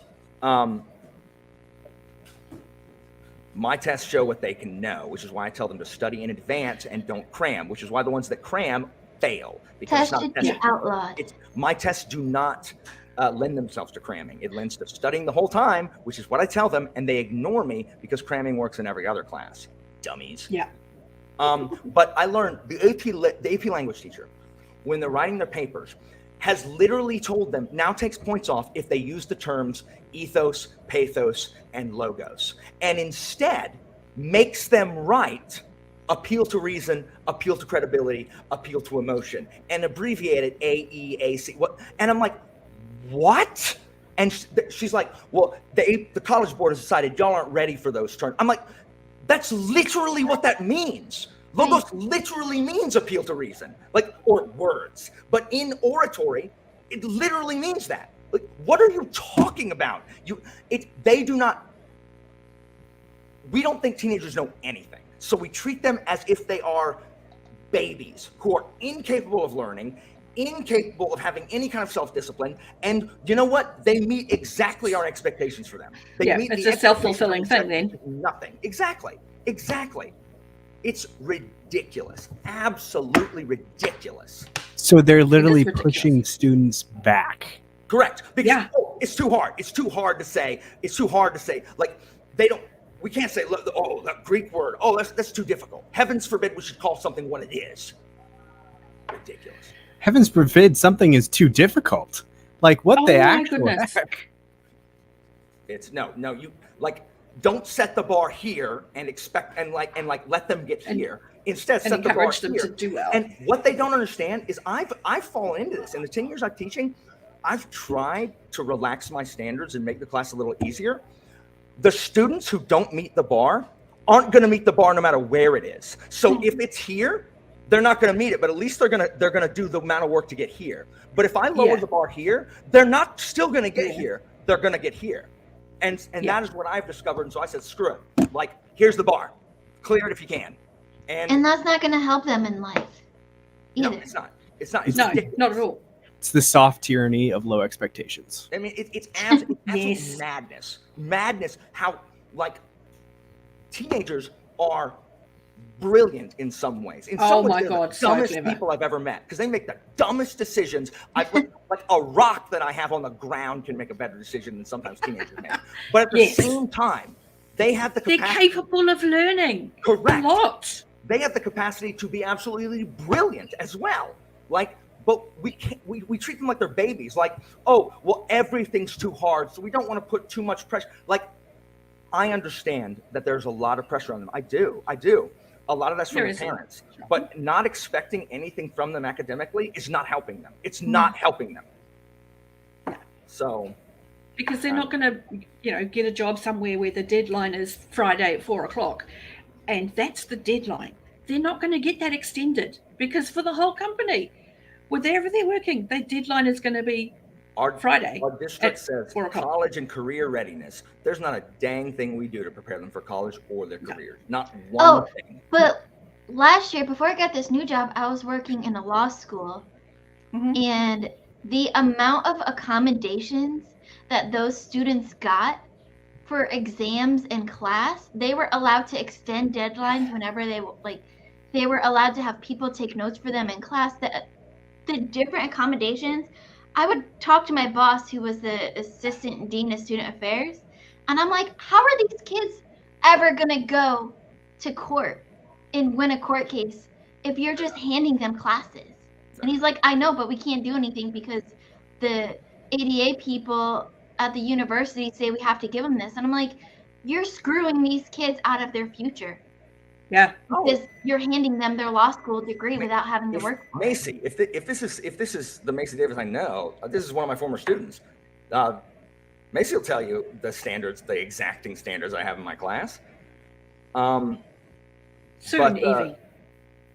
Sorry. That's I'm right. I'm trying to catch up. Yeah, the pressure from parents is ludicrous. The pressure from parents, like I teach mostly college-bound kids, and the pressure in their mind is like, if the child gets anything lower than an A, there are only two, and this is my mantra. There are only two outcomes of their life. Either they get all A's, like in everything they do, and they take only 5.0 classes, and or if they get a B, the only other result is that they don't get into college and they die with a needle in their arm in a ditch. Those are the only two options. Those are the only two options. That's it. The only way you're going to get into college is this way. Otherwise, congratulations. Drug addiction, dead in a ditch. Done. And it's the stupidest thing I've ever heard. Stupidest thing I've ever heard. Wow. Crazy. Yes, I agree with that. We have got it all Completely backwards. Yes, we've got it flipped. Like we should treat them like they're capable and not like children when they should be pushed, and stop treating them like adults when they're not kids, when they're not adults. Yeah, absolutely. This is individual education plans. These are also okay. Because I just watched again that documentary right here about how. So IEPs are individual education plans, kids that need special accommodations, and 504s, kids that need special accommodations. And those are real things. Those are real things. Yeah. And incredibly useful to those who need it. Yeah. But we had some of those students, but there was also. But then you have the really well-to-do parents who have influence and money who get their kids accommodations when their kids don't need accommodations because they know they can game the system. A kid who doesn't need the help, who doesn't need the accommodations, can do better on the ACT or the SAT if they can take it over multiple times. So they just get their doctor friend to write that they have a problem, and then they get that accommodation. It's trash. It is like the accommodation system, even at my high school, is abused. Like it is. It's crazy. It is not. There are kids who need them, and those kids Right. are getting lost in the shuffle because there are Absolutely. so many The resources are used up with people. Yeah, who I don't mean, need we it. had part of my job when I was at the law school is we had to do all of the exam accommodations. We were a 3-person office. If it was just for the students that truly needed those accommodations, they would have been well taken care of. Yeah. Oh yeah. But we were Yeah. run ragged and we didn't have enough people to actually do it. So there were kids that were lost in the system. It's parents trying to take advantage of the system because like they can't play fair because the Right. rules don't apply to them, which, as you guys know, gets my senior line tackles. Oh, heck yes. Like it just bothers me. Thank you. Thank you, Emily. Like there are people, and I've taught kids who absolutely need those accommodations. And then I have also taught the ones that absolutely Really don't. absolutely game it. And it's infuriating. There was I think there was at least 60 or 70% of the law school last year that had some kind of accommodation. That's Wow. that's And this is law school, That is not ridiculous. high school. There is not a undergrad. 0% chance that is accurate. This is That's law ridiculous. school. Students that are generally in their That's 20s. insane. No. Yeah. I No want one- to no one comment wants on to this follow one the from bloody Kristen, though, that the non-collegiate career paths aren't being pushed because trade jobs are just so important. 100%. Like, I'm sorry, I don't care how integrated my house is and how much I need a clever person to maybe get onto that. If my toilet overflows, I want a plumber, and I want them 100%. now. Now, my only problem with the trade school push is that if you're in some states will just trash academia in favor of the trade schools. Really? Yeah, my senator, we need fewer philosophers and more plumbers. Shut up, Marco Rubio. Shut up. You make me so flippin' angry. I get that you don't value that. I understand. And I understand that a philosophy degree is not something that most people find useful. I do get that. But saying that we should only have people who have jobs that you feel are relevant to that have a viable career path doesn't mean that people shouldn't learn stuff. We need both. Absolutely. Not one or the other, because one creates a society of people who can think about stuff but can't do a dang thing, and it's insufferable because everyone's an arrogant prick. And then the other one creates it when no one's thinking about things and doing that higher or abstract humanities stuff where everyone has a job that can do stuff, but no one is exchanging ideas at all. There's no culture at that point. Correct. There's no heart to society. You Correct. have to have people who are doing things that don't necessarily generate capital, but generate thought and substance. Absolutely. And you put you that just in have idea. to. Thank you. Yeah, You just 100%. have to. It's infuriating. Anyway, I'm getting worked Even up. as an English major, I lost count of how many times people asked, well, what are you going to do with that degree? What good is that degree going to be for you? Well, my parents told me I had to go to college. Reading was the only thing I knew to do. And so I was an English major. Bye, Jesse. My mom made me go to grad school. Reading and writing were the only thing I needed to do. So I got an MFA in creative writing. The fact that we expect teenagers who can't make it, the decisions they make are terrible. Many of them. The fact that we expect them to know exactly what they want to do for the rest of their lives by the time they're 18 is ridiculous. Especially when you consider that's not how the world works anymore. Nobody goes into a career and stays in it until they retire. Right. We should be giving them flexibility and teaching them how to learn. Yeah, I think I read 75% 75% of people don't work in their major. They don't work in what they studied in, and that's okay. So I tell my kids, I'm study what you want. If you want to go to college, you want to learn. Go there to learn crap and take classes you want to take. Take classes you want to take and then worry about it later. Because if you know how to think, if you are not a dum-dum and you know how to think and solve problems, you can find plenty of jobs. And if you take classes you that will you be want to able take to and you adjust enjoy, to change. right? You'll do better in your classes that you actually enjoy than the classes that you're forced to take anyway. What are you saying, Pete? I just look at how much change has happened since I left school, and all of the skills I had when I left school, I could get a job, no worry. All of those skills are now just about obsolete because computers have taken my job. Yeah, for sure. There is no need for me to be in those roles. So if I wasn't able to adjust my thinking and go, okay, I can still do this, without that flexibility, and that was just since I was in school, it's changing so much faster now. Sure. So we have to equip our young people with the ability to be flexible and the ability to adjust and suit this skill to a new task, because it's changing so fast. Yeah. It's not going to look like this in 5 years. It's going to look completely different. And yeah, that's my thoughts on that. Yeah. The accounting industry is one of the ones that's been really hit hard by this, where kids are leaving because they don't want to do accounting anymore. Yeah. They're not getting their CPAs. Like it's like 60% of CPAs, which is the big certification in my field in America, is like 60% of them are going to retire in the next 15 to 20 years. So that's an issue. And this whole flexibility thing, kids are leaving because they want to go to other things. And I'm one of them. Like, I got my accounting degree because I was like, I need something that's stable. I got my accounting degree because it was something that I knew I could use and I knew I was good at. Yep. But I don't want to do accounting for the rest of my life. That sounds like a nightmare. But it is going to become obsolete. And I say that because I worked in administration, the step below accountancy, that does all of the groundwork of basic office duties. And it's all automated now.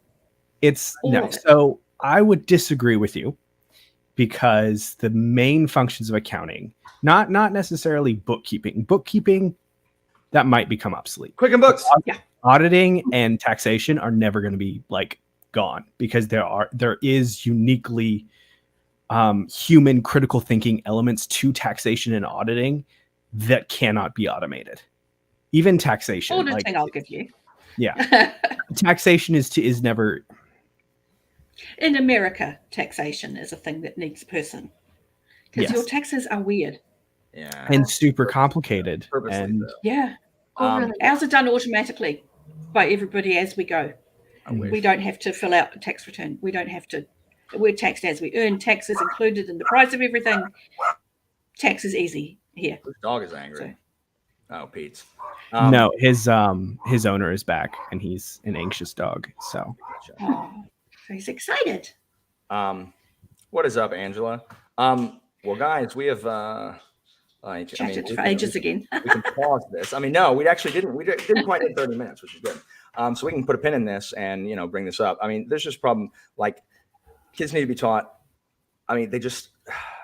I don't know. There's just so much wrong with everything, and there's just so little Go to college to learn how to think, guys. Don't go to college. Yes. Yeah, but at the same time, if you're going to go to college, you should not. But it's also a capitalist thing. You're getting into so much bloody debt. You want to get something of value out of it. No, I understand. This problem, like so many of the problems, are a circle, meaning they feed themselves. Like the teaching thing. Yeah. Teaching sucks. Teachers are not paid anything, because most people do not think that teachers are any good at their jobs, because there are so many bad teachers. But the reason there are so many bad teachers is because it is not an attractive profession. It is not an attractive profession because we have too much work and don't get paid enough. And because we have too much work and don't get paid enough, it attracts largely a bad.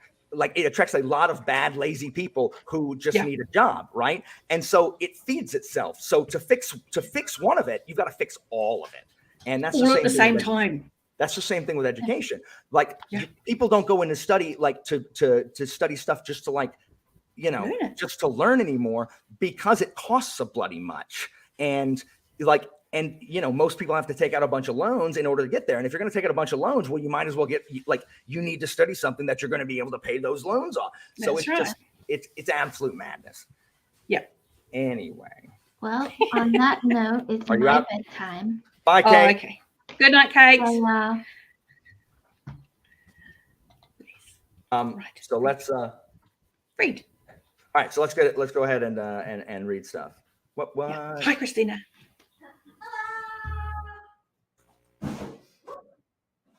Hold on.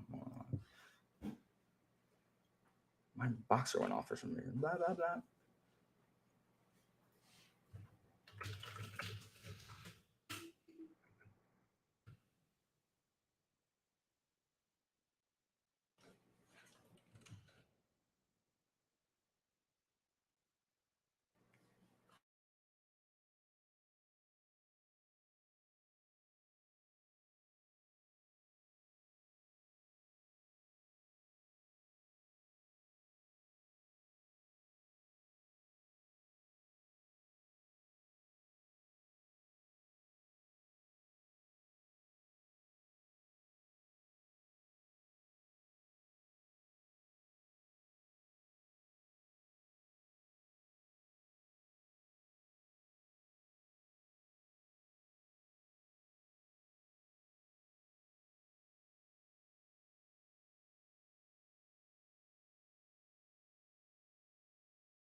Welcome back. Hello. What do we got here? So, oh my gosh. See Isaiah. What's up, Angela? What's up, Charmaine? Frankenstein, Shining. How were arts and crafts, Charmaine? What is Lobizona? This book? Ooh, pretty. Yeah, it's by an Argentinian immigrant about a main character who's undocumented, and her mom gets taken by ICE in Miami, and she finds out she has maybe shape-shifting powers. Like, there's a moon. I feel like we can all guess where this is going with this title and this moon. Oh, yeah. So, I'm loving it so much, though. She also is a bilingual character, and I'm loving how much Spanish is in this. Nice. Touch of Light. For Tori. How are you, Tori? I heard you got an excellent recommendation today for Guns of the Dawn, which I second. I spent most of the time making dinner because Christina got home and we had to make dinner. And so that's resting. And then I finished my notes on God is Not Willing. So I am ready to begin something else on this next sprint. I think I'm going to read some short stories. So we'll see what I can get read. What author? Nice. I got a bunch. So I'm reading. There's some in Academic Exercises by KJ Parker. Paper Menagerie. I'm going to read the next Paper Menagerie story. And then I'm going to read like two more Lovecraft stories. So I'm jumping around in kind of genres. I want to read this one because it's like Vietnamese horror, but I don't know if I'll get to it this month. The Frangipani Hotel. Yeah. I have it nearby just in case I'm feeling it. Oh, Max, how you doing? Max? I went Commander Vimes earlier. So you what? 200 pages left. That's one chapter, right? I mean, if he's at the last 200 pages, that's the whole final battle. Like, it's so good. Hang on. Austin, I feel you. When I had COVID, reading was like the thing I could not do. My brain was not there. And that is so sad. Like, That's a tragedy, really. What about you, Charmaine? What are you reading? I'm listening to Chilling Effect. I want to switch over and read that with you because I was reading out on my Kindle. Yeah. I'm only in chapter 1, but I was reading it earlier because there's psychic cats, and it seems like a book I need to read. Right? I'm on chapter 4. I just started. Okay, I'll switch over because I don't know. No one else I knew was reading it, but I don't know if you guys can see, but even my shirt right now is Rogue One, but it's with cats. It's called Roar One. That's awesome. Oh, it is so cute. And it's like a knitted Death Star. I like it. It kind of. I was listening to it. I'm like, it kind of feels like if Angry Planet actually had a plot to it. No, I mean, it definitely is pulling from like the best of the best, like spacefaring stuff. Like I'm getting Firefly vibes already. That is I was just looking for a good time, and there's already a really sassy calico cat, and so I'm in. Yeah. What's it called again? Chilling Effect. Chilling Effect. Okay, I need to write that down. Yeah, it's by a Cuban author, which is another reason why it's on my list. And the third book just came out this year, which means it's eligible for Best Series for the Hugos. So I want to read them. Ooh. Yeah. Oh, so duologies aren't a thing for the Hugos? No, they are. It's a different category. No, it's not trilogy. It's a series. It's a series. Just series. I don't know how many duologies get nominated.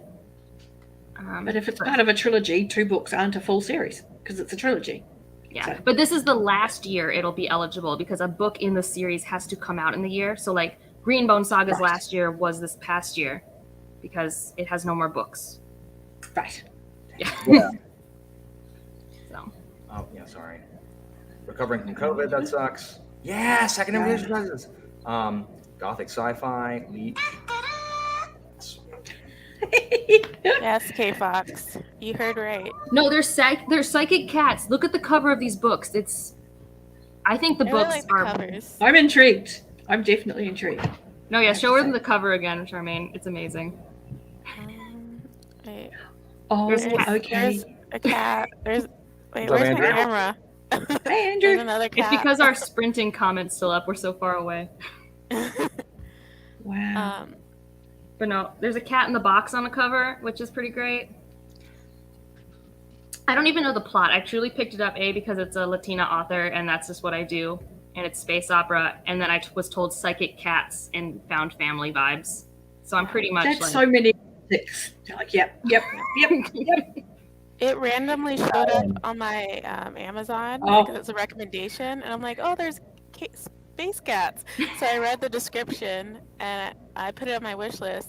And Alicia was nice enough to send it to me, but it's been sitting on my shelf for like a year. And I'm like, well, it's like Latin month from the September 15th to October 15th. So I'm like, well, let me get in a Latin author. Nice. Yes, Andrew, finish folding knife. So close to being done.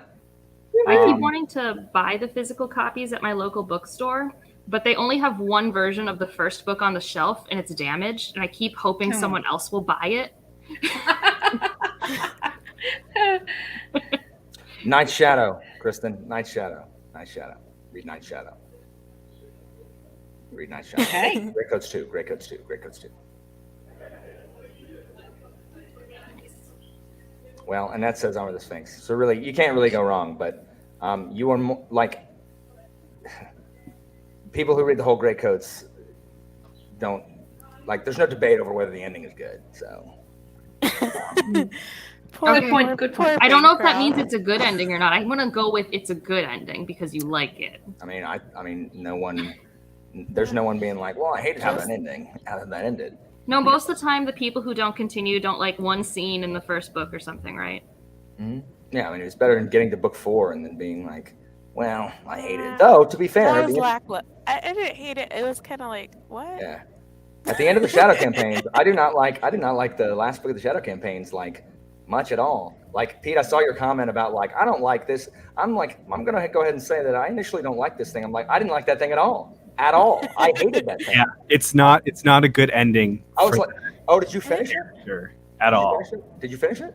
I didn't finish Infernal Battalions, but like the setup for the ending. Oh yeah, I'm like, really? So we're gonna do that to this character that I thought was like, okay, sure, that can happen. Let's do it. It sucks when it happens at the end of a series because, like, if it's like in the middle, you can like, I can gloss over it. But when it's like at the end, it like leaves like a bad taste in your mouth. I'm an endings person too, so like that's the worst. If it's a rough ending, that's what sticks with me.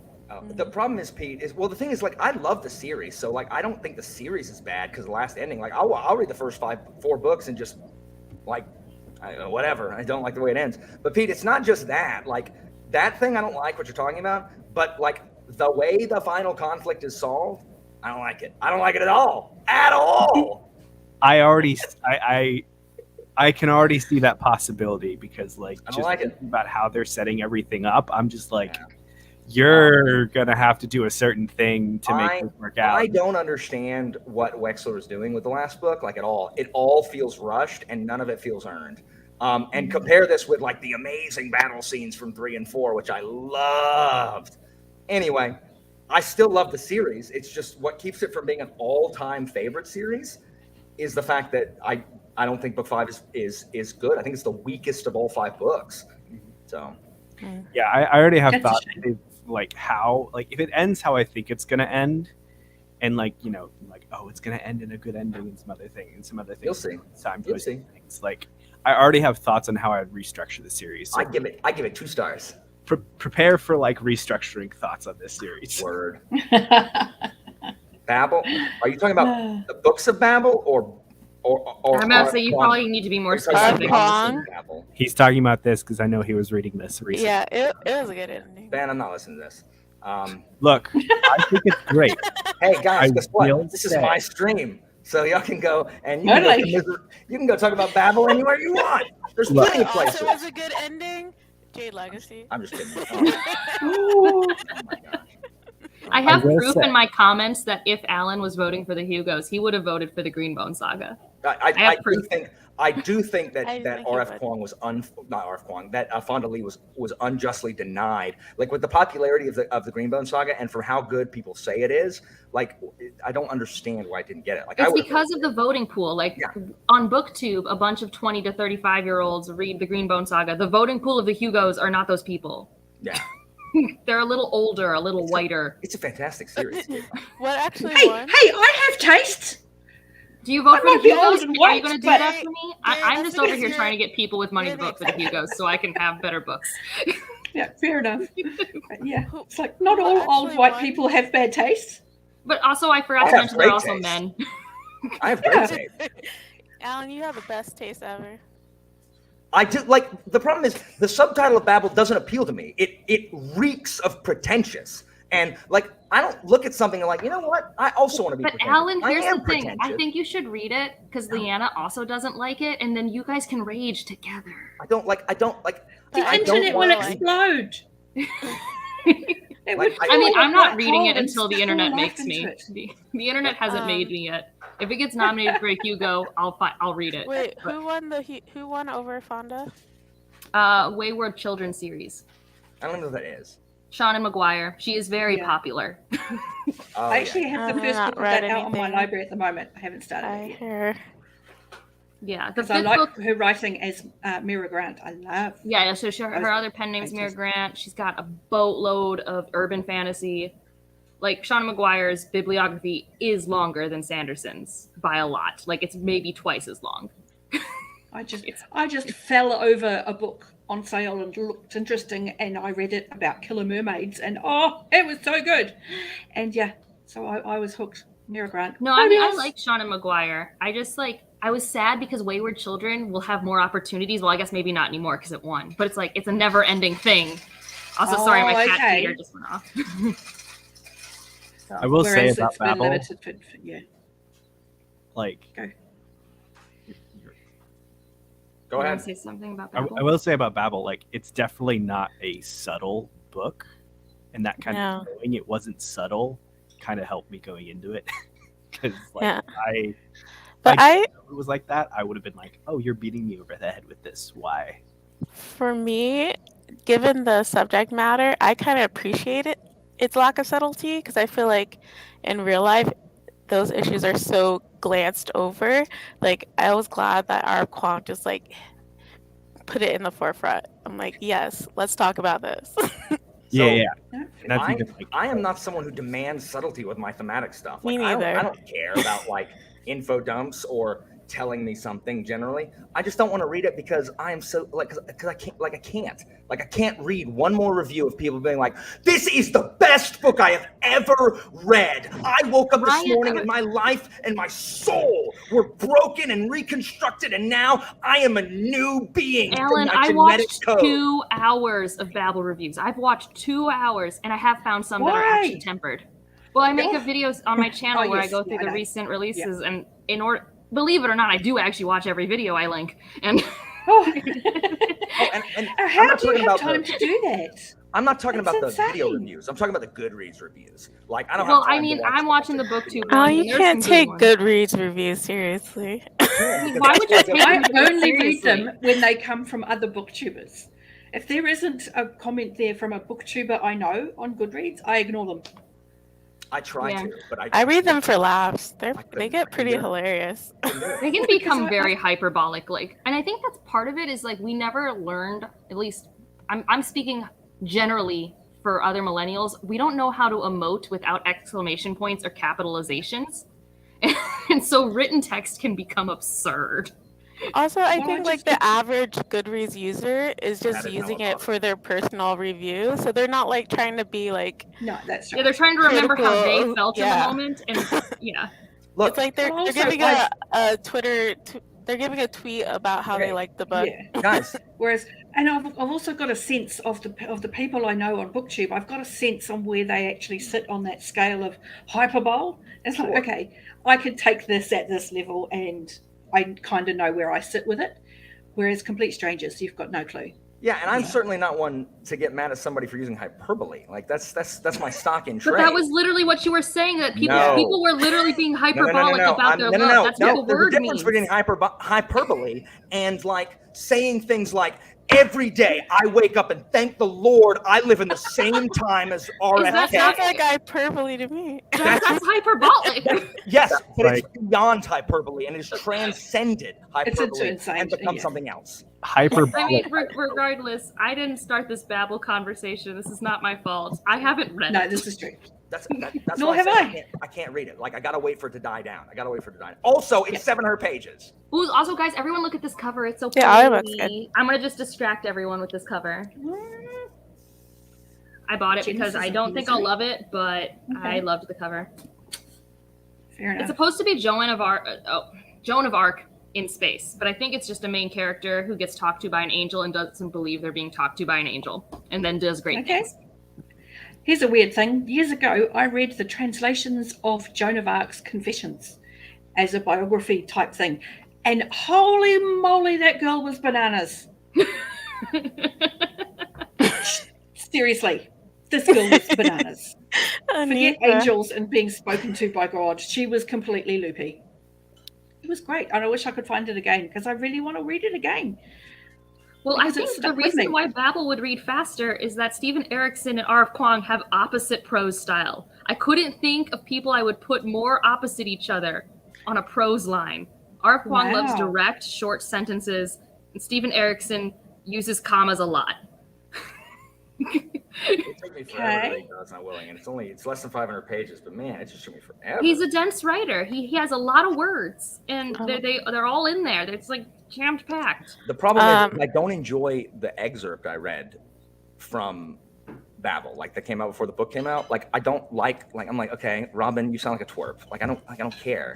I don't like him. I don't like Robin. The little excerpt. Robin's a sweetheart. If you say so, like that's okay. I only know about Robin and maybe Victor. No one else says any of the other names of characters in their reviews. Therefore, I don't think they're that important. I'm probably wrong, but no one brings them up. Oh no, I talked about. Oh, I missed Charmaine's review. Yeah, because there were. That was just me and Alan's chat. Victoire. That's what I thought it was. One review didn't know how to say it, and they said that they didn't know. But I didn't know the writing of it. I just heard someone say Victor. Yeah.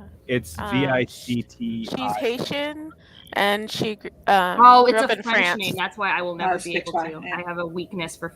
This is why I was so mad at the Great British Bake Off this week. I know a lot of people are mad at the Great British Bake Off this week, but they learned how to say French words reasonably okay, and that's a hard language to pronounce, and they can't get pico de gallo, and I'm just like, what in the world? It is not that hard. Do they say It's jalapenos? not that hard. I say jalapenos. Oh, Alan, no. But at least but they say pico de gallo. Like what?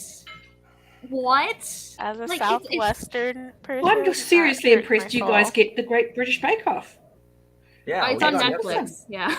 We get it so on is that Friday. the original? Is that the original one with Paul Hollywood, or is it the new one? We have the new season with Paul Hollywood and Prue. The original is now on Roku TV. They took it off of Netflix with Mary Berry. I have watched. I stopped watching when Mary Berry left because they changed. That was probably a good life decision. I'm still here. And normally I just like judging British food and being like, this is mediocre food, but I like watching this process. But this week they came from my people with the tres leches debacle. And I'm just like, what is this? I love it. What's your problem with tres leches? No, okay, first of all, I'm a bad Venezuelan. I should like tres leches. I don't. And also, it was a Mexican week, and Mexicans do like tres leche, but that is the cake of like Central and South America. Look, people I don't know love what tres that cake. leches is. I just like I don't know there's either. something called 3 milk. It's a cake that's a very moist cake. It's made with a lot of milks, hence 3 milk cake. Condensed milk is usually part of it, so it's a very sweet. I am not calling it 3 milk cake. I am calling it It's tres leche cake. That's what it is. 3 milks. I would like but 3 milks. What I'm saying is it's normally it's a very heavy cake. It's normally just in a circle by itself. Maybe put some cream on it. Maybe there's some fruit around. Okay. It's a very decadent cake. People were trying to make tier cakes out of this. And I'm like, what are you doing? But what if I want 3 milks? What if I order, I would like in the cake. Tres leches. Why are you ordering 1 milk at a meal is the question. Look, don't judge Maybe me. it's a hot and spicy meal and you need the milk. Yes. I'm just Oh letting my you know gosh. that they really broke what a tres leches cake is. And ironically, the best cake was the one that was closest to the original To the recipe. original. Yeah, Which, of course. obviously. I have a friend who is on the heavy side, right? So we went to a Mexican restaurant, and he goes and like everybody orders, and he's like, I would like a taco, and they bring him 8 tacos. Were they the You have small to go to street like tacos? taqueria to get like He one was- taco. He was so insulted because they just assumed that he wanted 8 tacos. Maybe he didn't enunciate. I don't know why he didn't say one. I'm like, Matt, Yeah. why did you say a? It's because Those it's what, sound it's very what we, similar. it's how Yeah, we I talk. think that happens to me sometimes when I want to get only one pancake at the diner because it's always like the 3 ones that are as big as a plate. At least in the United States, we don't know how to make reasonable sized pancakes. So I'll ask for one I and hear I still that. get all 3, and I just exist. A single pancake. Yeah, 'cause Solitary. they're big. They're like alone on the literally. plate. This is my normal dinner plate. It is bigger than this plate. Like they're so big. Well, Thank that's God just for waffle. unnecessary. I agree. There's a problem. You need to get what we have here when they are basically just pancakes, but they're small and they're called pikelets. I mean, I make pikelets. normal size pancakes at home, Sort of and I think yay most big. people do, but at the diner, they just go out. They're like, you're getting your money's worth. That's Yes, that's Kristen. weird. Well, we're known for excess. That's Well, this is truly true. our This thing. is true. Go big, go home. Well, years ago, Stephen Fry did a tour of the States, and he made a point when he got back to the UK of talking about how much weight he gained, just purely because serving sizes were so big. And he said, and it was all great, so he couldn't not eat it.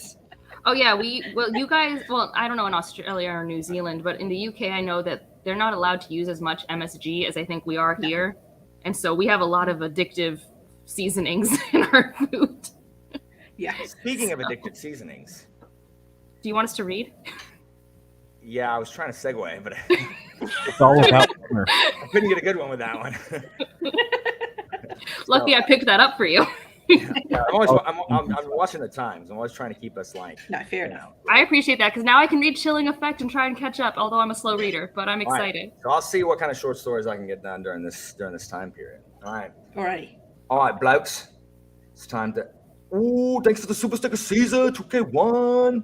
So yeah, let's go ahead and let's get it started. When are we sprinting till 45 again? Yeah, sure. I'm timing it pretty well. So let's do it.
Sorry.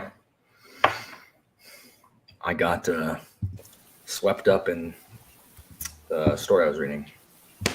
How dare you like your book? Sorry. I'm reading the first story in Academic Exercises by Parker. It's called Small Price to Pay for Birdsong, and it's all about like a teacher, mentor, and the nature of like music, about how the pupil's about to be hanged for murder, but he's like the most brilliant composer. Like it's Parker's just such a good writer. It's so good. So good. Sorry, but I missed what time it was. Whoops. I'm about to purchase Chilling Effect because it's great. I'm having a good time. Nice. I'm not as far as Charmaine still. I've only read 2 chapters, but I'm having fun. Cool. Yeah. I was just telling hit Alan, 25%. I just read a chapter called Well, Actually. But like the chapter titles are great. The first one's called Save the Cat or something. Like the chapter, it's funny. It's a fun time. It is a good time. And also I'm learning a lot of swear words, which I feel like was missing from my Latin education. Like I'm learning a lot of them. Perfect. Does Educational. That chapter involve a well? What'd you say? No, but it involves a guy that sounds like, well, actually. That guy. This guy. Yeah. Yes, a metaphor knife. Nice. All right. Contact billing information. I'm hoping if I order it for pickup, they'll go to their back room to pick out a copy, and it won't be the copy that's been on the shelf for months. We can hope. Worst case, I will give it to my mom. I will buy myself another copy because this is the type of book collector I am. I am ridiculous. Is it Barnes and Noble? I don't do Barnes and Noble. I have a really great indie local store that's 6 minutes walk from me. And it's like has 6 full floor to ceiling shelves of sci-fi and fantasy, whereas Barnes and Noble only usually has a few, and it's always the same people I've already read. Yeah, that's my issue with them. If I have a new release, I usually go through them because I don't want to go through Amazon. But I wish I had a local actual. Look, some of us, we don't have any choice. We have a Books A Million that doesn't carry anything ever. Oh no, Books A Million's fantasy section is like from 2005. They don't carry anything. And we have 0 used bookstores. 0. Like, the closest thing I can get is I can drive an hour to a Barnes and Noble. But that's the best I can get. Like, there's nothing anywhere. What I will say is if you ever in the United States want to buy from, like if you're willing to pay full price, because usually you don't get the same deals as you do in Barnes & Noble, and I recognize that caveat on you have a finite amount of resources to spend on your hobbies, but you can order from a lot of indie bookstores to have things shipped. Like Brookline Booksmith, what I use, they will ship anywhere in the United States. Now you have to pay full price for the book because they don't typically have sales. Yeah. I have a pretty cool local one. Changing Hands. Oh yeah, you're in Arizona? Where's that? And their Phoenix location, they have a bar inside. It's called First Draft. And they have like a lot of events, and it's like a used and new bookstore, so you can like trade in your books and then like buy books. It's pretty cool. Nice. No, I've heard a lot about that from Jashana and Elle. Yeah, Jashana's the one that took me. No, but we have a used bookseller for the Brookline Booksmith, and it's good.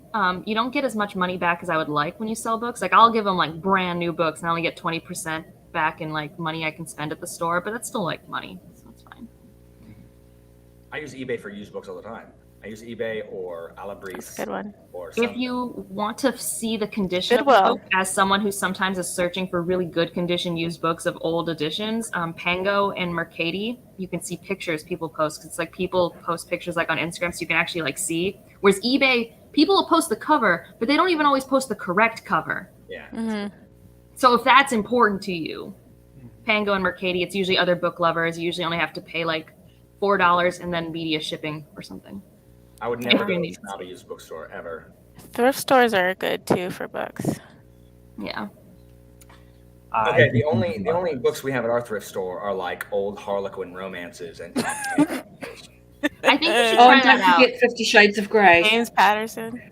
I don't know how many of you watch Kieran, but Kieran's been doing his Twilight reading a chapter every couple days live stream with commentary, and I sent that to Alan, and I'm like, this is what I want you to do with Akamath. Why won't you do this? You sent that to me? I didn't see it. No, it wasn't. I sent it to you and Michael. I didn't see it. And Doxer like a month ago. not a month ago, 2 weeks ago. But we missed it. Recent. It always makes me laugh when I go to like my thrift store and like I see like the same like classic book over and over again. I'm like, well, I know what the high school was reading this year. It was like 10 I like it. copies of Catcher in the Rye. When my cousin who's learning English, she wanted a book really bad, and she doesn't even read that much in Spanish. She's not a reader even in her native language. But I'm like, fine, you want a romance, you want a book, we're going to half price books where I can get you something for like $3 that you're not going to read anyways. And I ended up getting her Twilight because I'm like, these are really simple sentences. They are. It's really very fast. easy to read. But she also wanted the Spanish love deception, which I'm like, fine, but it's going to be harder. I promise. Like for her, like it's still like an I heard easy that reading one was style. not good. She wanted the tropes in it, so and I think that book's fine if you just accept it for the candy it is. I don't know. I haven't read it. Hey, I'm a fan I of just brain know fluff, what and there is good and bad brain fluff. So Yeah.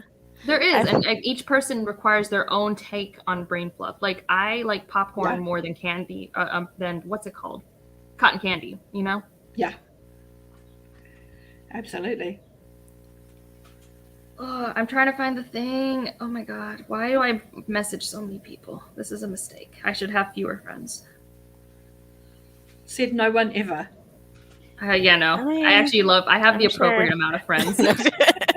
Ryan, my fiance, has like 50 friends. I kid you not. And I'm like, how? How do you keep track of that? How do you maintain that? They do it. I That's think part of hard. it is they all went to school in Massachusetts and then all moved to Boston in their 20s and 30s. So they were still able to be pretty close, but it was just like, I was overwhelmed. I have like 8 close in-person real life friends. It's like, I have 3. And I like struggle 8's a to lot. maintain them. It's a lot. Friends always want to talk to you and do stuff, and it's just like, what do you I know, want?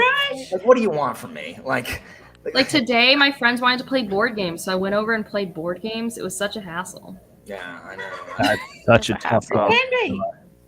The It's like, are you kidding? I haven't worn pants for days, and now I've got to get dressed enough to go somewhere. Angela, Seriously? Angela, I purchased expansions to Eldritch Horror. Why would you do that? It is considerably more fun than the base Eldritch Horror. So it is quite good. And I've been playing Arkham Horror the card game because it's hard to get an act. So wait, you're telling me this whole rant we had about Eldritch Horror versus Arkham Horror, you are Eldritch Horror conceding does the suck. point that No. people might be correct about their opinions? No. Like, I don't know where you got that. Never. I was saying that Eldritch Horror does not suck as much as I claimed. I never claimed that it was better than Arkham. It's not. No, you were mad at that because the internet thinks that Eldritch is better than Arkham. I mean, they're still wrong. I'm just saying Okay, that better. It is better than what I said it was once you have expansions. But no one is making you got to make the claim. Like, you have to make the caveat that with expansions, Eldritch Horror is actually fun. The base game sucks. It's still not as good as. But is Arkham Horror okay? So which one's better? Only base game, Arkham Horror or Eldritch? Arkham. Okay, because I know Arkham you Horror, have like all the expansions for Arkham as well. I've seen the box. Yeah, I have all of them. Yeah. I don't have all the expansions for Eldritch, but base game Arkham is more fun than Eldritch, but base game Arkham is also not very good. But it is better than base game Eldritch. Base game Eldritch is boring. Base game Arkham is easy. And when you're playing Arkham, you don't want easy. You want 1 out of every 3 games you win. I also know in Eldritch, I know people who take out 2 of the cards that basically undo all your progress, and it can happen at any point. So you could be like 10 minutes from finishing the game. There's a word for people like that. They're called cowards. Okay. Well, there are some cowards in the world who want to not have 4 hours of their life go down the drain. No. Then you should play a different game. Then you should pick a different game. Part of the reason you play the Arkham games is because at any point, something could go, you could be ahead, and right before the end, you lose. And you all commiserate. That's part of the fun, being like, son of a piece of trash. This freaking game, are you kidding me? Well, we're dead, guys. I will say that I do recognize about myself that I don't think I would enjoy it unless Alan invited me to a special event. I would play Arkham Horror run by Alan, but that's pretty much it. It's so because again, Angela, Aren't you one of the people who's always like journey before destination? Isn't that you? No, that's just you associate that's with that Pete. because I read Sanderson books. Sorry, Sometimes, it's Pete. no, I'm not. I hate road trips. I don't like road trips. I want to get there. Okay, all right, Angela, you're on the side of the angels. It's Pete. That's always like journey I'm before sorry. destination. I enjoy the implications, Alan. Anyway. I'm just saying that like the journey exists, so you might as well enjoy it. But also, I want to get where I'm going. Okay, so I despise PvP games. This is Angela. Angela loves to win. Oh, I do. I do. I'm not good at winning, but I've been raised in a competitive, false meritocracy society, and I can't quite get that out of me. If so I take it out into board games. I wish I only played cooperative board games. They're my favorite to play. I have a few when we need them, but I don't like it. But I will show you. I have the original Pandemic. Ooh. I have it also. Yeah, and my friends are always amazed at it because it has like the original Petri dishes. Like it has things in Petri. Oh, I don't have that one. I lied. No, I have the like original. It has this cool medical tape for the cards. I'm near my board game collection, not my bookshelves. Yeah. I'm going to. I know I said it before, but Angela, I'm going to run an online Arkham game. And it's You said this last year. I know. Well, I'm going to do it this time. Okay. Because the thing is, and there's a D&D thing supposedly going to happen soon. Yeah, but Arkham requires no prep work. Arkham is just going to take 8 hours of our lives. Yeah, so we'd have to I would have to suspend the game, and then we'd have to pick it up over the course of time. But the good thing is anybody can read the cards because there's an app that has all the cards on it. So we can just all have the app to you invite me, you coordinate it, I will show up. 100%, and I'll just show the board, be like, where you want to move, Angela? Where you move? Here you are. Yeah, no, I'll do it. I'll exist. I don't know how to play. I can read the rules, but I don't know how. You don't even need to. I'll explain what you need to know, and then everything goes from there. I'll explain how to fight the battles and the things you can do on your turn.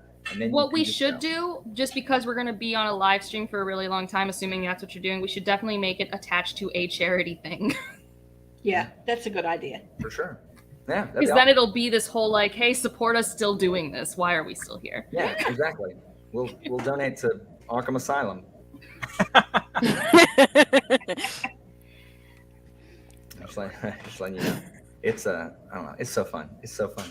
I haven't played it. Like I said, that's the only way in which I'll probably ever play it because the only other big game I like to play is a competitive one, and that's Twilight Imperium. I love Twilight Imperium, but the thing is, you won't you're probably unlikely to play Arkham the way I play it anymore because 3rd edition is so pared down. Oh, no one even likes 3rd edition. No one talks about it.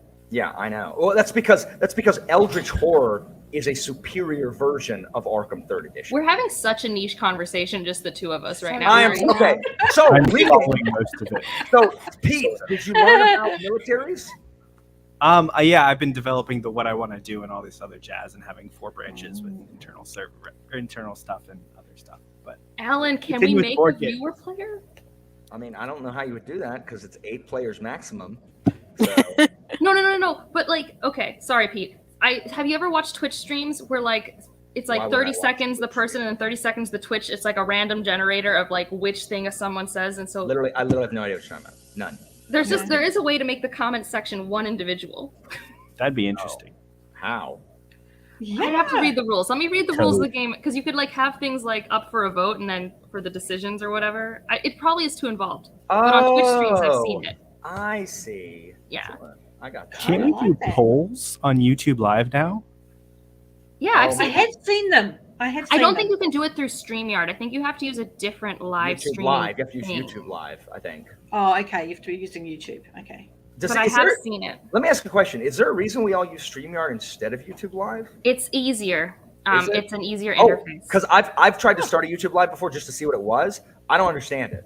Yeah, no. It's because the barrier to entry for StreamYard, they were smart. They're like, oh, this is the old person version. Have fun. Okay. There's why would YouTube try to make it more difficult for people to go live? YouTube's interface is crap. They want to make shorts happen. They want to make shorts like TikTok, but they refuse to use the interface of TikTok. Okay. And they also refuse to actually make it make sense when you're looking at videos. If you want to go see somebody's shorts on YouTube, you should be able to only look at that person's shorts. And you can do that on your phone, but you can't do that on the computer. And I hate that they put them together and they don't let you have thumbnails for your shorts, so everything looks like crap. It's also really hard. Like, it's also really hard to find your community tab on your phone. Like, I can't see my community, put my posts on the phone. It's easy on the computer, but like on your telephone, it's like, YouTube, why would you make this so difficult, dummy? Well, and also I think YouTube right now is putting all of its algorithm energy into pushing people who are using shorts. And since I'm not using shorts, I've noticed that even though I'm getting as many, if not more views than normal, I have half as many subscribers a month now. So it's like, great, now I need to learn how to use shorts so I can keep having the algorithm help find people who will like me. And I'm like, I don't even know how to talk for a minute. Has anyone seen my channel? It's not a thing I know how to do. I know one thing that I've seen people do is they will take clips from their videos of like, oh, a notable thing I did, and use it to drive people towards their longer form content more than anything. Yeah. Okay. So I'm trying to think of ideas that I don't hate, that I won't hate putting together, because it needs to be a low barrier to entry for me. Because there's a reason I chose YouTube as my social media presence, because I liked the long form format for myself. That's a good idea, Pete. Just putting a clip of trailers. A clip of a rant. The problem is I hate that. Like, I hate TikTok, like, in its DNA. So, like, the idea of doing that is antithetical to me. Like, truly, I don't like the idea. I hate even thinking about doing it. Well, and like the reason I never made a why TikTok you call them trailers. I don't want to call actual long form content. But I don't love coming live to why a YouTube near you. All of my videos are this way. Why does it want to do like this? It's trying to be TikTok. I hate TikTok. Already. I hate it. I know. And I won't make a TikTok mainly because I don't find joy in it, and I know I'll lose hours of my life. It's truly not because it's a bad thing, but because I know who I am. Well, and like I know that when you make TikToks and you try to push your own other content, people don't go there because TikTok's too good at keeping people on the app. They won't remember to go try and find you on YouTube or anything. So it's not a good way to like get people. Like, people barely come over from Instagram or Twitter. Yeah. I will say TikTok is toxic. It is TikTok that is toxic. I hate TikTok. Fully say TikTok is bad. Like, the algorithm and the way the app functions is like designed to pull you in a way that is just.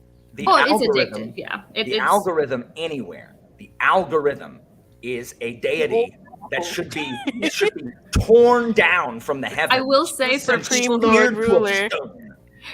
who create content on TikTok who used to be on BookTube, one of the reasons they stayed on TikTok is that the algorithm made them have more serotonin as a content creator, because it actually like would show their stuff to more than like 14,000 people.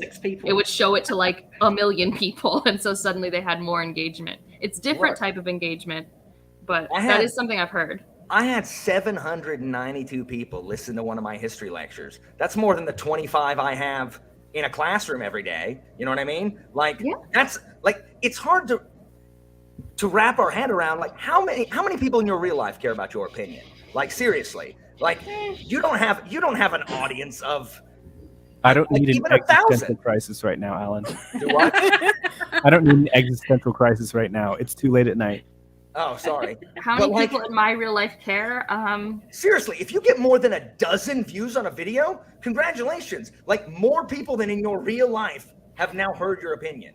Oh my gosh. Awesome. I was at work, and we do like cater lunches like in the middle of the week, and then we were eating lunch in the break room, and our IT guy was there, and we were talking, and all of a sudden, like, I think Wheel of Time and like Game of Thrones got thrown in, and I was like, oh, I read the first book, Game of Thrones, and then me and we were having like a table conversation, but then like me and the IT guy started talking about like the books, and then we were like talking about books and like series, and I told him about Dandelion Dynasty. He's gonna look it up.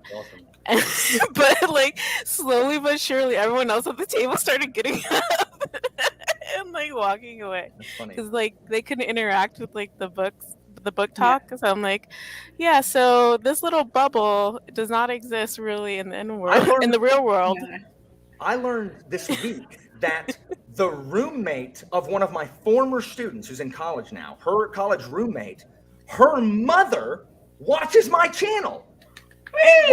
Like, I don't know either one of them. Like, out of nowhere, I'm like, how did that come up? Like, I have no idea how that even came up. Hi, Christina. I love your hair. Your new hair is lovely.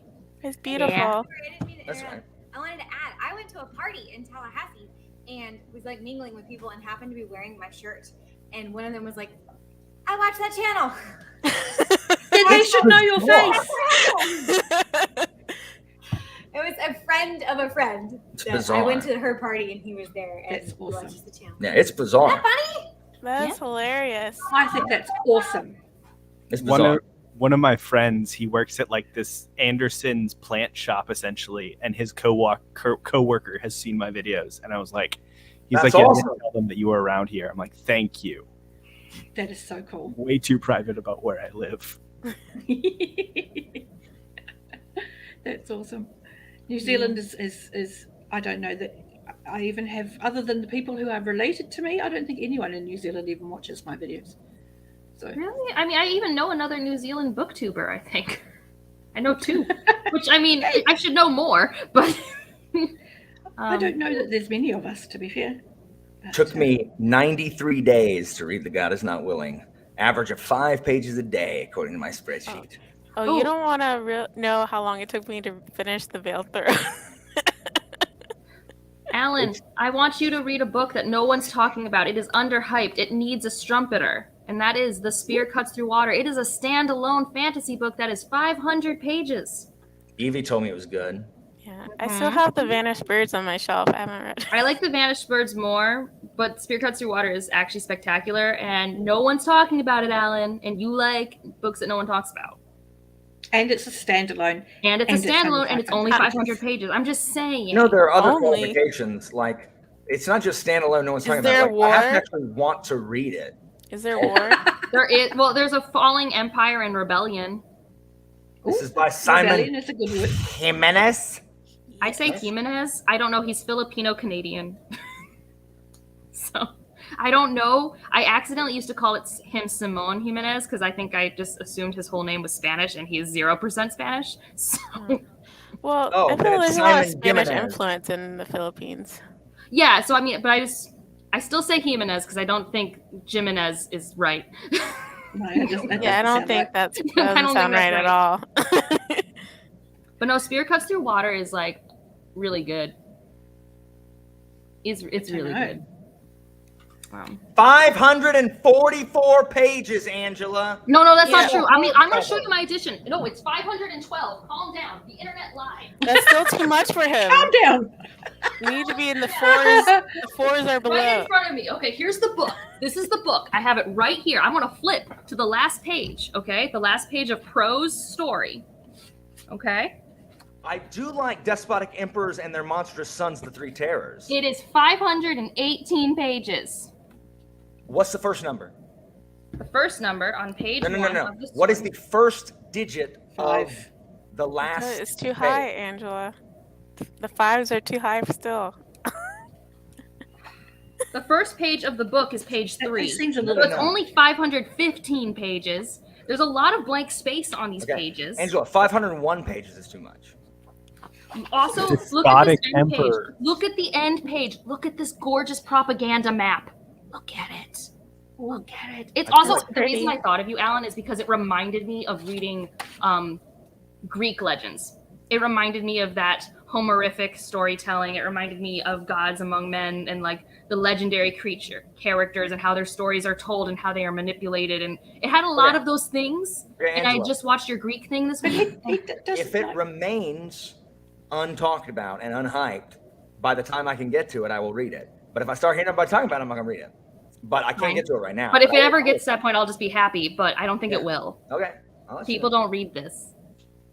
Also, similarly, Pete, with your writing, in a lot of the themes we've talked about, you would like this. Or at least would give you things to ponder as you write, based off what we've talked about. I will definitely put it on my list. We'll see. Probably not till next year, but I will read the first chapter soon. I'll pull it up. There's not chapters in this book. It doesn't have chapters. Yeah, it's a. I But will it read does the clearly first have page part breaks. of the first No. section. It does have page breaks because I saw them on the page that you showed us. It's split. This is the table of contents. It does have a table of contents. I see it. Ooh. I'm on the page. I don't know why some books don't have table of contents anymore. I hate that. No books Also, it's a have Del table Rey contents. book, so it's very there's well put Jake. together. A chair Hello. for my cat. Hi. Yeah, I'm just a chair. This is the real person. Hi, Vin. Aww.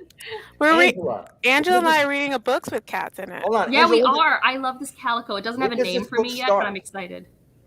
Like Huh? all this stuff about the inverted theater, is this like the part of the book? Yeah. Or is it, I was skimming through the freaking introduction. I'm like, what's taking so long? No. This is the part where I don't know how much you will like or not like it, but it is part of the theatrics of the story because it's literally, and because you love theater, it's either going to really work for you or not. But we have our observer who is taken to this inverted theater, and the story takes place on the stage. But most of the time, the prose style is normal. You're with characters and you're following events like you're used to. But sometimes we break the fourth wall with the theater, and there's a chorus. There's a chorus, Alan, like a traditional chorus that chimes in. I think you are overestimating my love of Greek theater. Well, then you should not call your channel the Library of Alexandria. That's a good point. But it's Why? so There were great. a bunch of books there. It wasn't like a freaking. It's not like I'm just saying, this is dramatist.org so in the like ancient world. it has a lot of things that I associate with you. You straight up have a video where you are theatrically doing the Iliad. I mean, that's true. And I'm not saying I And don't it was like awesome. Greek theater. I'm just saying like it's not all super. Not a top selling point. I mean, it's not all. I'm just super saying there were kosher. things that you like that made. I don't actually think you necessarily would give it 5 stars. I don't know for sure. I don't know who this book's for. It's for Evie. It's hard. It's hard recommending books for Alan because like you'll like think like yeah this is an Alan book, but then like the doubt creeps in. You're like, well, Oh, I don't think this maybe is an it's Alan book. not. I just want him to read it. So I just would like Alan to read it. It makes me really happy, Charmaine. That I always that I am second guess like that. myself. That- No, the I one don't book I've know. given Alan to read that is 301 pages that I think he will like is Nine Fox Gambit. You said no. You say the beginning is like. If you can read Gardens of the Moon, you can read Nine Fox Gambit. Nine Know Fox how Gambit is long I've been beautiful. telling him to read Kindred? That's I'm like just- under he- 300 pages. Do you think I've that never Gardens heard of you the tell me Moon that. is harder or equal to Nine Fox Alan, Gambit? I've do never heard not you tell me to read lie. Kindred. Do not lie. I recommend it. Oh, Nine Fox Okay. Gambit is much tighter and much better told The than the lies. beginning of the moon. I've never heard you tell me to read Kindred. Well, I you should type probably it in the read chat all the Kindred because time. it's a book. That's And very good. every time I've been on here, I've said it.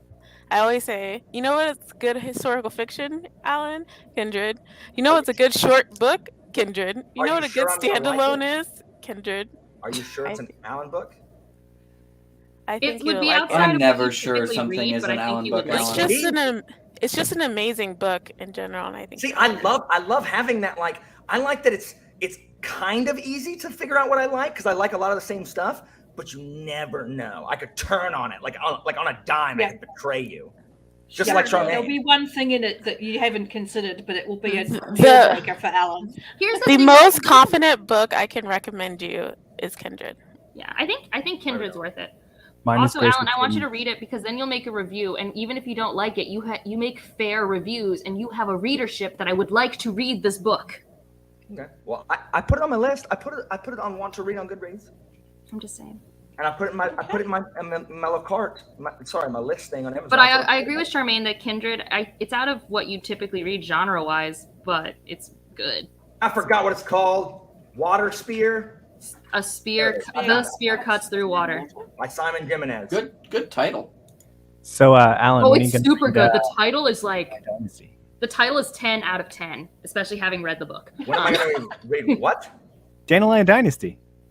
Oh yeah, you should read that. Honestly, if he likes or dislikes a particular part of Spear Cuts Your Water, that's going to determine how much he's going to like or dislike Grace of Kings. I'm just being honest. Guys, they're too long. Like I don't know why that is a difficult thing for people to understand. It's too long. Just And also, read it. there was a freaking live discussion among people I know like yesterday about that series. Hey, that was It's me. too popular. Yeah, it's too popular. Sorry, can't do it. Well, whose fault is that? Clearly mine for not reading it fast enough. Yeah. Correct. It is your I fault. know I'm glad because you then understand. not Hillary and Kyle could be the one who like the Dandelion Dynasty person. But no, I waited too long. I met Ken Liu. He's really great.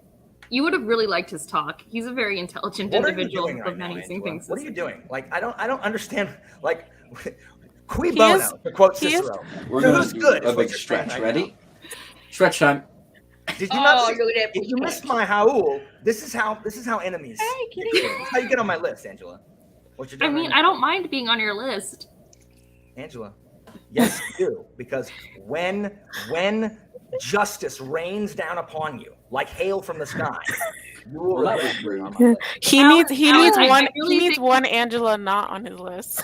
There's already one. There's something about the name Angela that just like gets on the list. I mean, I'll be gladly join my other Angela partner that I still She's don't. already actually- there. She's been there. I know. Sarah too. I haven't actually heard Angela mentioned in one of your videos in a while, so I'm actually concerned about your friendship. Oh yeah. Oh no, we're not friends. I kind of feel like I'm on one of Alan's list, but I feel like I'm trying to create my own Jake list that's like does- just me. You have your home. Jake category desperately thing. wants to be on Alan's list. I'm on his. I made the spite list for Jeopardy though, which was pretty exciting. I still need That to was watch really the most funny. recent episode because I was out of town. It's Was good. it fun? That was What was the properly greatest funny. hits? It was great. It was a good was one. great. It was Oh, truly Alan, good. that's what you can make shorts of. You need to make shorts of the trailers of your greatest hits and your Jeopardies and point people that way. What- I Yeah, don't- Jeopardy would be really What's easy for that. greatest hits? Well, the greatest Jeopardy. moments, like okay, Just- I was yeah, only like there great for the one I questions. was in, but I would I say believe that whatever I have. happened to the 5th season was a moment. Oh, yes, I should definitely put the Wummer. Yes. You should do Bummer. Jeopardy Bummer. shorts. You'll get views. You'll pass Jimmy again. And subs. I'm just I saying, know. that's an easy way to mess around with it. And if people find those moments funny, maybe they'll watch the long video. Am I able to change my name? I'm no longer a chair. I failed at my job. Yes, You can change your name. Click the 3 dots. Okay. I don't know how to. Angela, I don't want to do Anita. shorts. No, don't then. You don't have No, to. I mean, you don't have This to is do the this joy either. of It was being just a if you grown-up. thought it was fun. I don't wear shorts. I don't want to put videos of shorts I'm a on. spite A-lister. Wait, you live in Florida and you don't. I wear shorts? jeans every single day unless I am swimming. Then I will wear swimsuit. Alan is Doug Funny. He has a uniform. So and- what's funny is it's the reverse in New England, where men place bets on who can make it the longest wearing shorts before it gets too cold. Like that's what it is up here. No, I wear jeans every single day. Like I walked in the homecoming parade yesterday with my students who are cowards and weaklings because I'm 40, was wearing jeans, and then they're all like, "Oh, Miss Walker, I'm gonna throw up. Oh, Miss Walker, I fainted." I'm like, "Get good." Like I am so much older than you. Like how can y'all be so weak? Drink water, kids. Drink water. And I Hydro homies, let's go. All right, I water warned them in semester. advance. I'm like, guys, like we're going to be in the sun. It's going to be hot. You're going to be miserable. 3 of y'all did this last year. Why are y'all surprised? What also makes me feel angry, because as someone who's had to wear a wool marching band uniform in 90-degree weather, I've had to do that. These children don't know how good they have it. I don't know. Back They in don't my know. day, we used to wear wool and. Oh, you be quiet, baby, in the corner. Okay, sorry. Kevin, Alright, I don't I'll know just- when this is ending. Also, I love how I'm getting validated for my New England thoughts. Hi, kid. Jake, how old I are don't you? know how long we're going. How long I'm are we going, Alan? 23. What time is it? Oh, okay. I'm 30 this year. That'll be fun. Ooh, ooh, 30 Club. I got I called. mean, are you 30. 32? Are we like so? We have so many similarities, and we never cross except when Alan does these streams. Right? We need to be friends. I'm We need to 32, fix this. but I think I 30 follow you club. on Instagram. yes, I definitely Also, follow you on Instagram. hello, Kevin. What's up? Do you have a Voxer? I do. I never on it.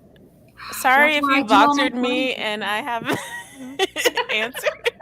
I just left people on Yes, red. Kev is the true baby, Unread. turning 21. I mean, that's fair. I'm not here I to will- make you use something you don't want to do. I found you. I've already followed you. Well, I think I get the notification, so if you send me something, I will check it out. I'm I just saying think- we're So both yours reading is a Chilling baby too, Effect. Evie. Yeah, we need to talk about Chilling Effect. Yeah, that's what I'm saying. And I'm probably just going to continue the trilogy because I don't know how to. I'm bad at booktube because I finish my series that I start, and that's What? not the trend. Well, apparently Shots I'm fired. grandma today because I'm Alan, are you glaring at lost. me? That wasn't a dig at you. That was a dig at booktube. I finished my series, but I have to I have to read like a different book in between. Like I need to like genre hop. I do that too. I don't do it back to back, but like It's usually at least once a month, if not maybe 1 or 2 a month, depending on the series. Also, Alan muted me, everyone. He was mad at me. Yeah, that's because it was to silence BookTube. you.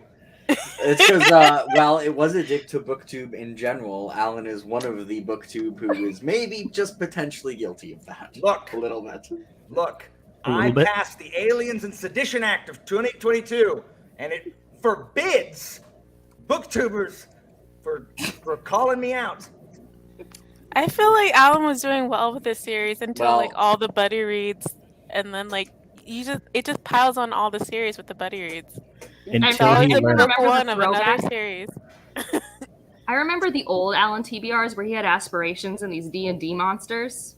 Those were Oh so yeah, I fun. remember that. Throwback days. Those were fun. I want to do those again, except the fact that like I can't.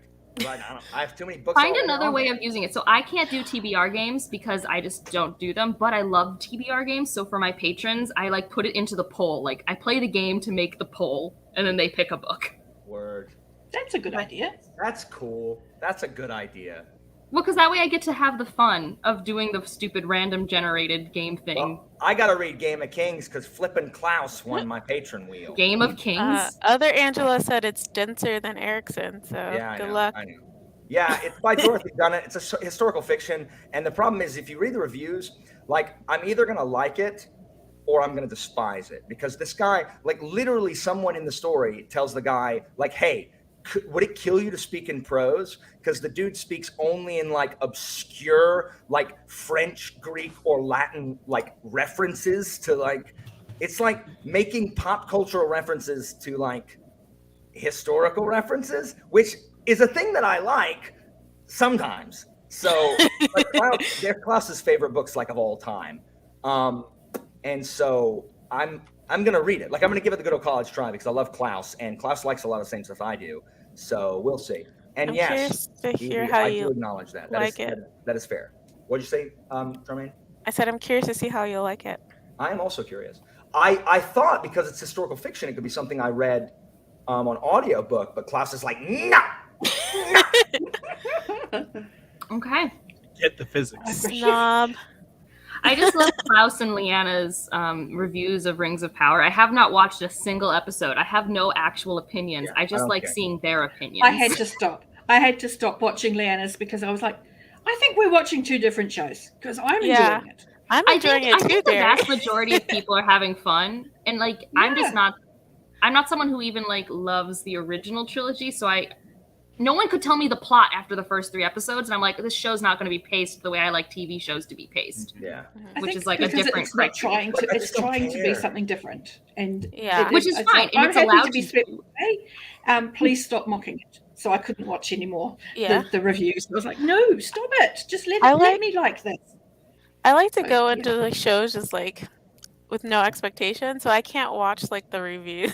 So I'm like, I don't want your projection onto my viewing experience. Yeah, guys, it has been 40 minutes. I somehow missed I was not paying attention. You need to get the Pomodoro kitty timer, and that way it'll meow at you. Someone got me worked up. I forget who it was, but whoever got me worked up, it's your fault. Okay, so this guy. For once, it wasn't me. I think this is gonna be the last one we do. 'Cause after that, I'm gonna have to go because I'm trying to combat my ill health by actually going to sleep at a decent time. What? I'm proud of you. controversial but- strategy. By that, it means midnight. That's as far as I was about to say, because after this sprint, it's going to be midnight my time. So Yeah, well, I've been all this week. I went to bed at 1, which is obscene and inexcusable. It is ridiculous. that's So- rough. Because don't you have to wake up at like 5 or 6? I get up at like 6:30 every day. You have a job. That's yeah. Well, and teachers always have to be there like 30 minutes to an hour before students. School usually starts at like 8. Yeah, and then I'm there till like 4:30 every day. And then the real problem was that I had the added crap of homecoming stuff every bloody day. I teach all these. I did like your pink hair. Yeah, I did spray my hair pink for pink. That It was was very Wednesday, cool. and on Wednesdays we were pink apparently, so I had to do. Have you not watched the movie? Mean Girls is so good. It's homecoming week, so every day has a theme, and so Yes, and they chose the theme from Mean Girls. correct. So we had to wear pink. Which I'm like shocked at how hard that movie holds up, even for Gen Z. Like I'm just like It's actually so baffled. good. For sure. Teenagers never change. I know, but I'm just like it's such like middle It is millennial a movie. moment Like it's in time. Yeah. It's truly Well, it's like us. with Clueless too. Yeah. True. Alrighty. I'm gonna have to get going because I need to get rest and do a few things before I go to bed. So, Night, Pete. Goodbye, Pete. You guys can get on this specific Mountain Hold on, real Standard quick. What are Time. you reading? What are you reading, Jake? Because we never asked him. Boom! The many deaths of the Black Oh, Company. that's right, Soldiers live. You're reading Soldiers Live. Sweet. Yeah, I also am going to try and finish Sword of the Lictor by Gene Wolfe tonight because I have like 30 pages left. But this sprint, the Welcome Soldiers back, Pete. Live. What do you say? Oh, I'm trying to Pete's figure out, why are you back, Pete? I'm not back. I'm not back. I just Okay, bye. listened to what Jake was saying. Oh yeah, okay. Soldiers Live. Also, Gene Wolfe. Both very good. We got a good streak. Like we got promising because after this is Wall of Storms and Exaltation. Can we get 4 straight 5 stars? Find out next time on. Oh my god, you're gonna slump I love so that hard book. the first time you just read an okay book. No, I won't. If I slump, I'll just reread 2 Dresden books and then I'll be back. Is That's that how the it cure? works. At That's least you have a literally- plan. That's literally that's why I don't get like last time I was in a reading slump, and I can tell I'm in a reading slump not when I don't think the books are good, but when I'm reading a book and I'm like, this is good, and I'm still reading it really slow. And so then I just pick And up the it's not Dresden book Dresden. I feel like reading, and then I just read like 4 Dresden books in 5 days, and we're back. I will boot all of you from this stream. That's Do it, right. coward. Okay. That's right. Why? We were talking because we We were should be hanging reading. out. Hey, you asked me what I was reading. This is your fault. No, you put too many words, to quote Cartha. You're right. I should be more like Croker. I should be more sparse. Terse. I will go read my book. I'm reading Soldiers Live. It's good. There we go. I'm just kidding. All right, happy reading.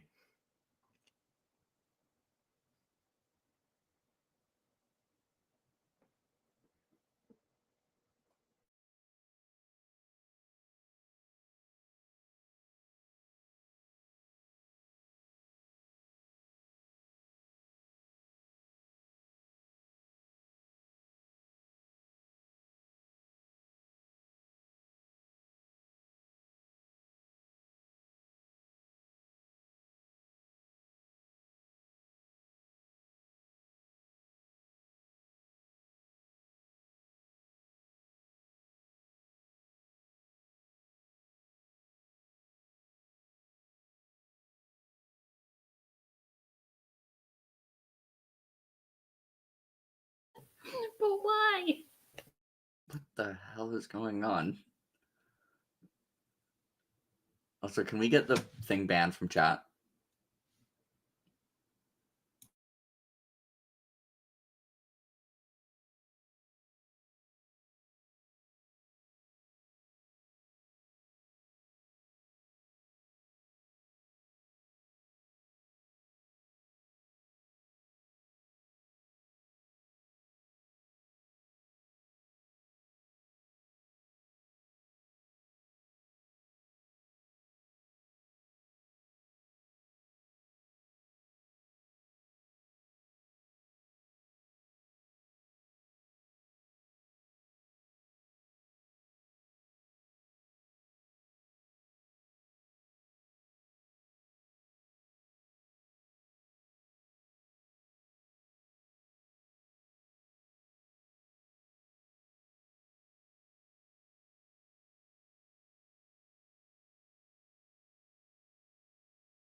Hello. So how did everyone do? I got to the chapter Charmaine was starting or was already in. Word. It's called Well, Actually. Well, some soldiers lived. Maybe they wondered why. Who knows? How far are you in it? I am on chapter 25. If you look at I left a comment, a reaction in Black Company in your Discord, and that will give you a decent idea of what's happened. Ignore the one before, which I'm very confused. I think it might be a typo. I think he might have just written the wrong name. Oh, I don't read those, Jake, because I have read them before, but don't want to be spoiled and stuff I've forgotten. So I don't read those. Okay, actually, I've done that, but I've only done that when I'm rereading something actively. But you're doing it for Black Comic because are you gonna reread it? Yeah. Like literally, Silver Spike is sitting out here on the pile of books that I'm. He was reading it last year. Yeah, okay. I'm planning on reading Silver Spike. If not by the end of the year, then certainly the beginning of next year, because Black Company is a series that I want to finish again soon. So that's why, because I'm planning on reading it soonish. The book starts at about, because this is the omnibus. It starts at about I don't know. I'm not that far into it. Well, here, tell me this. Don't tell me what it is, but tell me if you remember this thing from She Is the Darkness. There is an awesome thing with Mogaba in She Is the Darkness. Do you know what I'm talking about? Don't know what it is, but I've forgotten. I just remember that Mogaba is awesome in She Is the Darkness. I just remember it. Do you know what I'm talking about? Yeah, I do, yeah. Cool. I have no idea, but I just, when I get to it, I'll be like, this is the awesome Mogaba thing. Funny. I got to 30% in Vampire. Nice. Which is pretty good effort for one day. Yeah, heck yeah. I mean, that's a big book, right? Is it? It's like 700 and some pages. I'm loving Chilling Effect. It's just such a fun, actiony time. It does sound really good. It is. I'm only 15% of the way in, but we've already had the classic, oh shit, we need to get out of here scene. Michael, you read Academic Exercises, right? Did you like A Small Price for Birdsong? I really liked it. I liked it a lot, the first story in that. Bondi Rescue. Oh, here's for reality television. Nice. So wait, Alan, how far into your Black Company reread did you get? The first trilogy. I'm on Silver Spike. Oh, no. Yeah. I forget when people read Silver Spike because it's in the omnibuses. I always read it as 4. That makes sense. That's where I read it as well, and that makes sense. Yeah. Weird Wicker Man vibes in that one. Yeah, that one. That one's funny because it's I feel like there's 30 pages in the middle of that book where I'm just why do these exist? Yeah. But then the rest of the book is really good. Awesome. I don't love Case as a narrator. I don't like his voice as much as Croker. Oh, I like. I mean, I don't like any of their voices as much as Croker, but I like Case. Yeah, I know, right? I just there's an antagonist in that book that by that point I'm just over that antagonist. Some of the Limper. Yeah. Spoiler alert. I freaking hate the Limper. I'm so over that trash. That's where Erickson was like, wait, death isn't permanent. That he got it from that character in Black Company. So I was actually So a lot of people say, are going to say it's a bad thing, but I love Here Comes the Cavalry. But the thing is, if people try to tell you that Steven Erickson does not use Here Comes the Cavalry at every opportunity, they have no idea what book they're reading because crap comes in to save people all the time. And it doesn't bother me because I love Here Comes the Cavalry, but there is always some deity around the corner willing to yank someone out of danger in every book. And I think it's because people assume Here Comes the Cavalry is lazy storytelling, which when it's done right, it's amazing payoff. And so because Steven Erickson is a god among men by all of his fans, I like Steven Erickson, but the way you talk about how people talk about R.F. Kuang is how people on BookTube talk about Steven Erickson. I have always railed against that deification. Also. But you know what I'm saying? So I think there are actual issues with some of the stories. I still like them. They all get 4 stars from me. But I have fun with it. But I think they don't want to say it's Here Comes the Cavalry because that would be lazy plotting. You know what Erickson does? It's this is what Erickson does. He'll have a battle and one of the people is going to have this super secret magic thing that is going to make it one-sided. And instead of just using that and leading with it and winning, they wait for the battle to look really close and they time it dramatically. Oh yeah, but I mean, I'm talking about the fact that like someone's about to die and then like, oh nope, can't leave that there. And Angela, people talk like Sanderson's fans talk about, you know. Oh, I know. I'm Sanderson just fans do the same saying thing. that like, my issue more so is like you were talking about Goodreads before, and when I'm on like BookTube, at least I don't follow people who like usually are super hyperbolic, and I have people I really respect who like say things about Erickson's works. I'm like, he's a very good author. I agree. I don't think he's on the tier you're putting him on, but I'm glad you have that experience. You know, it's kind of like, I am happy for you. I think he used the word chain too many times in this book called House of Chains. I think that was a little on the nose. Oh yeah, in House of Change for sure. Well, because most of the time people are like, and his theming is so subtle, and I'm like, what? Oh, were you here earlier? And I'm like, I mean, it's okay to not be subtle in your theming. That's fine. It's just that like, no, Yeah. he's not subtle in his theming. I don't That's agree. okay. I don't Yeah, agree. it's with I fine. wonder if the Go ahead. people who like Malzahn and you say it's not subtle in its theming are also the people who are saying calling out Babel for not being subtle in its theming. Okay, so I don't That's like an interesting Venn diagram. when these people like they deify these authors if they can do no wrong. Like I love like any author that I like I think Pyramids is a crap book. Sorry. Like, and I think Terry Pratchett can do no wrong. And I still think Pyramids is crap. Sorry, Terry. Some of your conclusions get really abstract and I cannot follow them, boss. I just can't. And you know what? I don't care. Still my favorite author. I like Discworld, but I think I like it better when I don't try to find conclusions or try to follow whatever his brain's doing. And I'm just Here for the vibing. ride. I'm just the here. small gods, though. I need to get to that. So my issue Okay. was a couple years ago. I read Mort, and I liked. My favorite is Going Postal so far. I've only read 5. Going I read. Postal is awesome. I love that was my first one. My first Pratchett was Going Postal, and then I was able to go back and reread Good Omens and understand because everyone keeps saying Good Omens is by Neil Gaiman and they forget Terry Pratchett or something. And I'm like, guys, it's like 110% Terry's voice. Like, Oh, yeah, his voice is very. He was the one who wanted to write it. yeah, it's Terry's voice, and sometimes it's Gaiman's graphic imagery, but it's mostly Terry. And then I went and I started reading it in publication order because I'm weird. I know you're not supposed to. I didn't mind reading the first 2. We talked about this exact thing like 2 hours ago. I know. Well, I like the first 2. I like them. I think they were fun, especially if you play D&D. I think they're very quirky. Yeah. And then I read the first one in the Witch series, The Equal Rights. And I thought that was funny. And then I read Mort, and I'm like, okay, I need a break. And I haven't come back. The only part of Good Omens I like. I don't love Good Omens. It's fine, but I like the other 4 Horsemen of the Apocalypse. Like the guy that keeps changing his name from like really cool people to things that don't work properly, even after you've given him a good thumping and all that. I love that. Phones. Yes, it's my favorite bit in the whole book.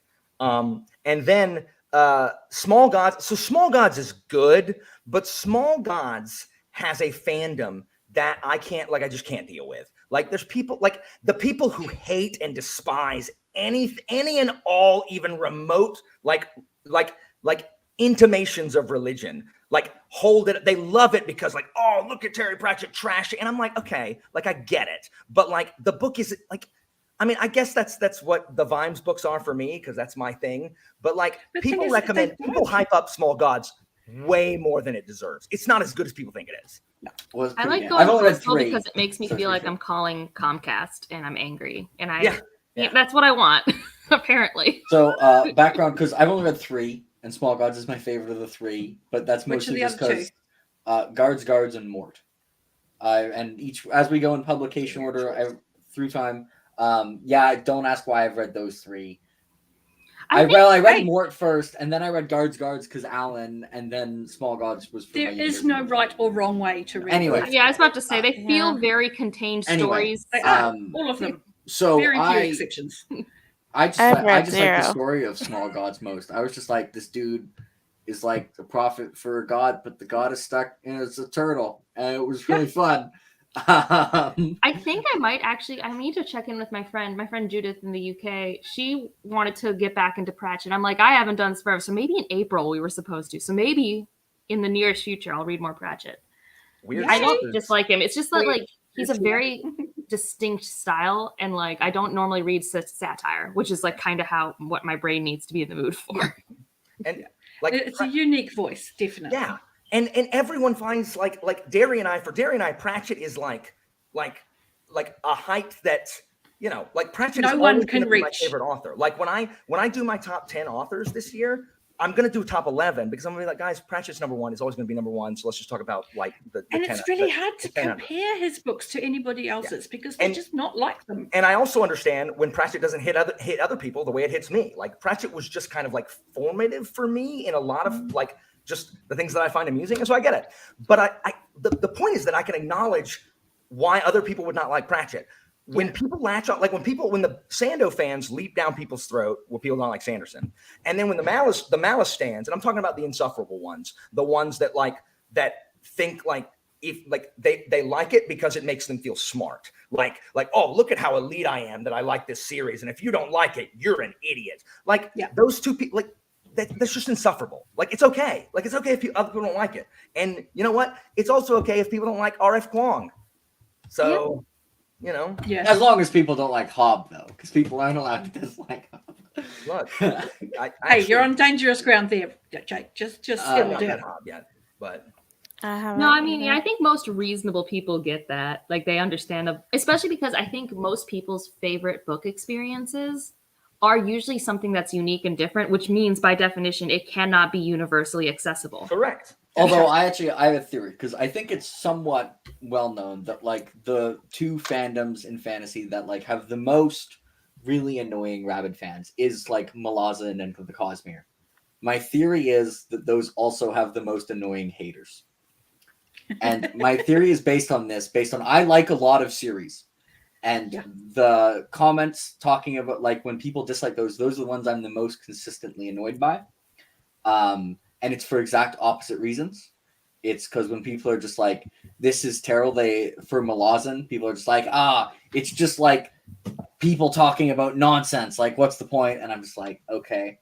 And then Sanderson, it's the opposite. People are just like, oh, look, these people like they just like him because like he sells miniatures and now he's their favorite author. And anyway, so my theory is those are also the two most annoying haters, and I'm not sure what came first or if it's a coincidence. But I think I'm on to something.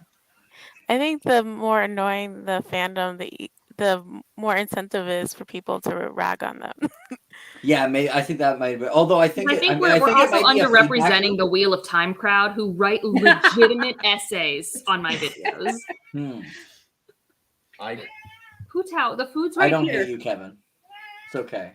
So I think my theory is it's a self-fulfilling loop where the really annoying fans cause the haters to be really annoying, and then the really annoying haters cause the fans to be more annoying, and that just keeps happening forever until eventually World War III will start between Malazan and Cosmere fans. I'm okay with it. Yeah, it's a valid. Let the world burn. Theory. Yeah. Some men would just want to watch. And if you don't like something, and I think this probably also happens to men, but it for sure happens to me, so I can only speak as a woman. You get the well actually comments. Oh, which my I just did get to this comment. Well, actually. And also you get you didn't read it smart enough. You just didn't read it right. Mm-hmm. You didn't do it. You didn't do it. I can confirm I have gotten the well actually comments as well. Yeah, I'm sure but there's this one moment that I'm still, I think I talked about it last time I was on here. It's like, I really want to buy the new Witcher hardcovers. Like I really want to, but I don't like those books. And I'm wondering if maybe one of those commenters is right.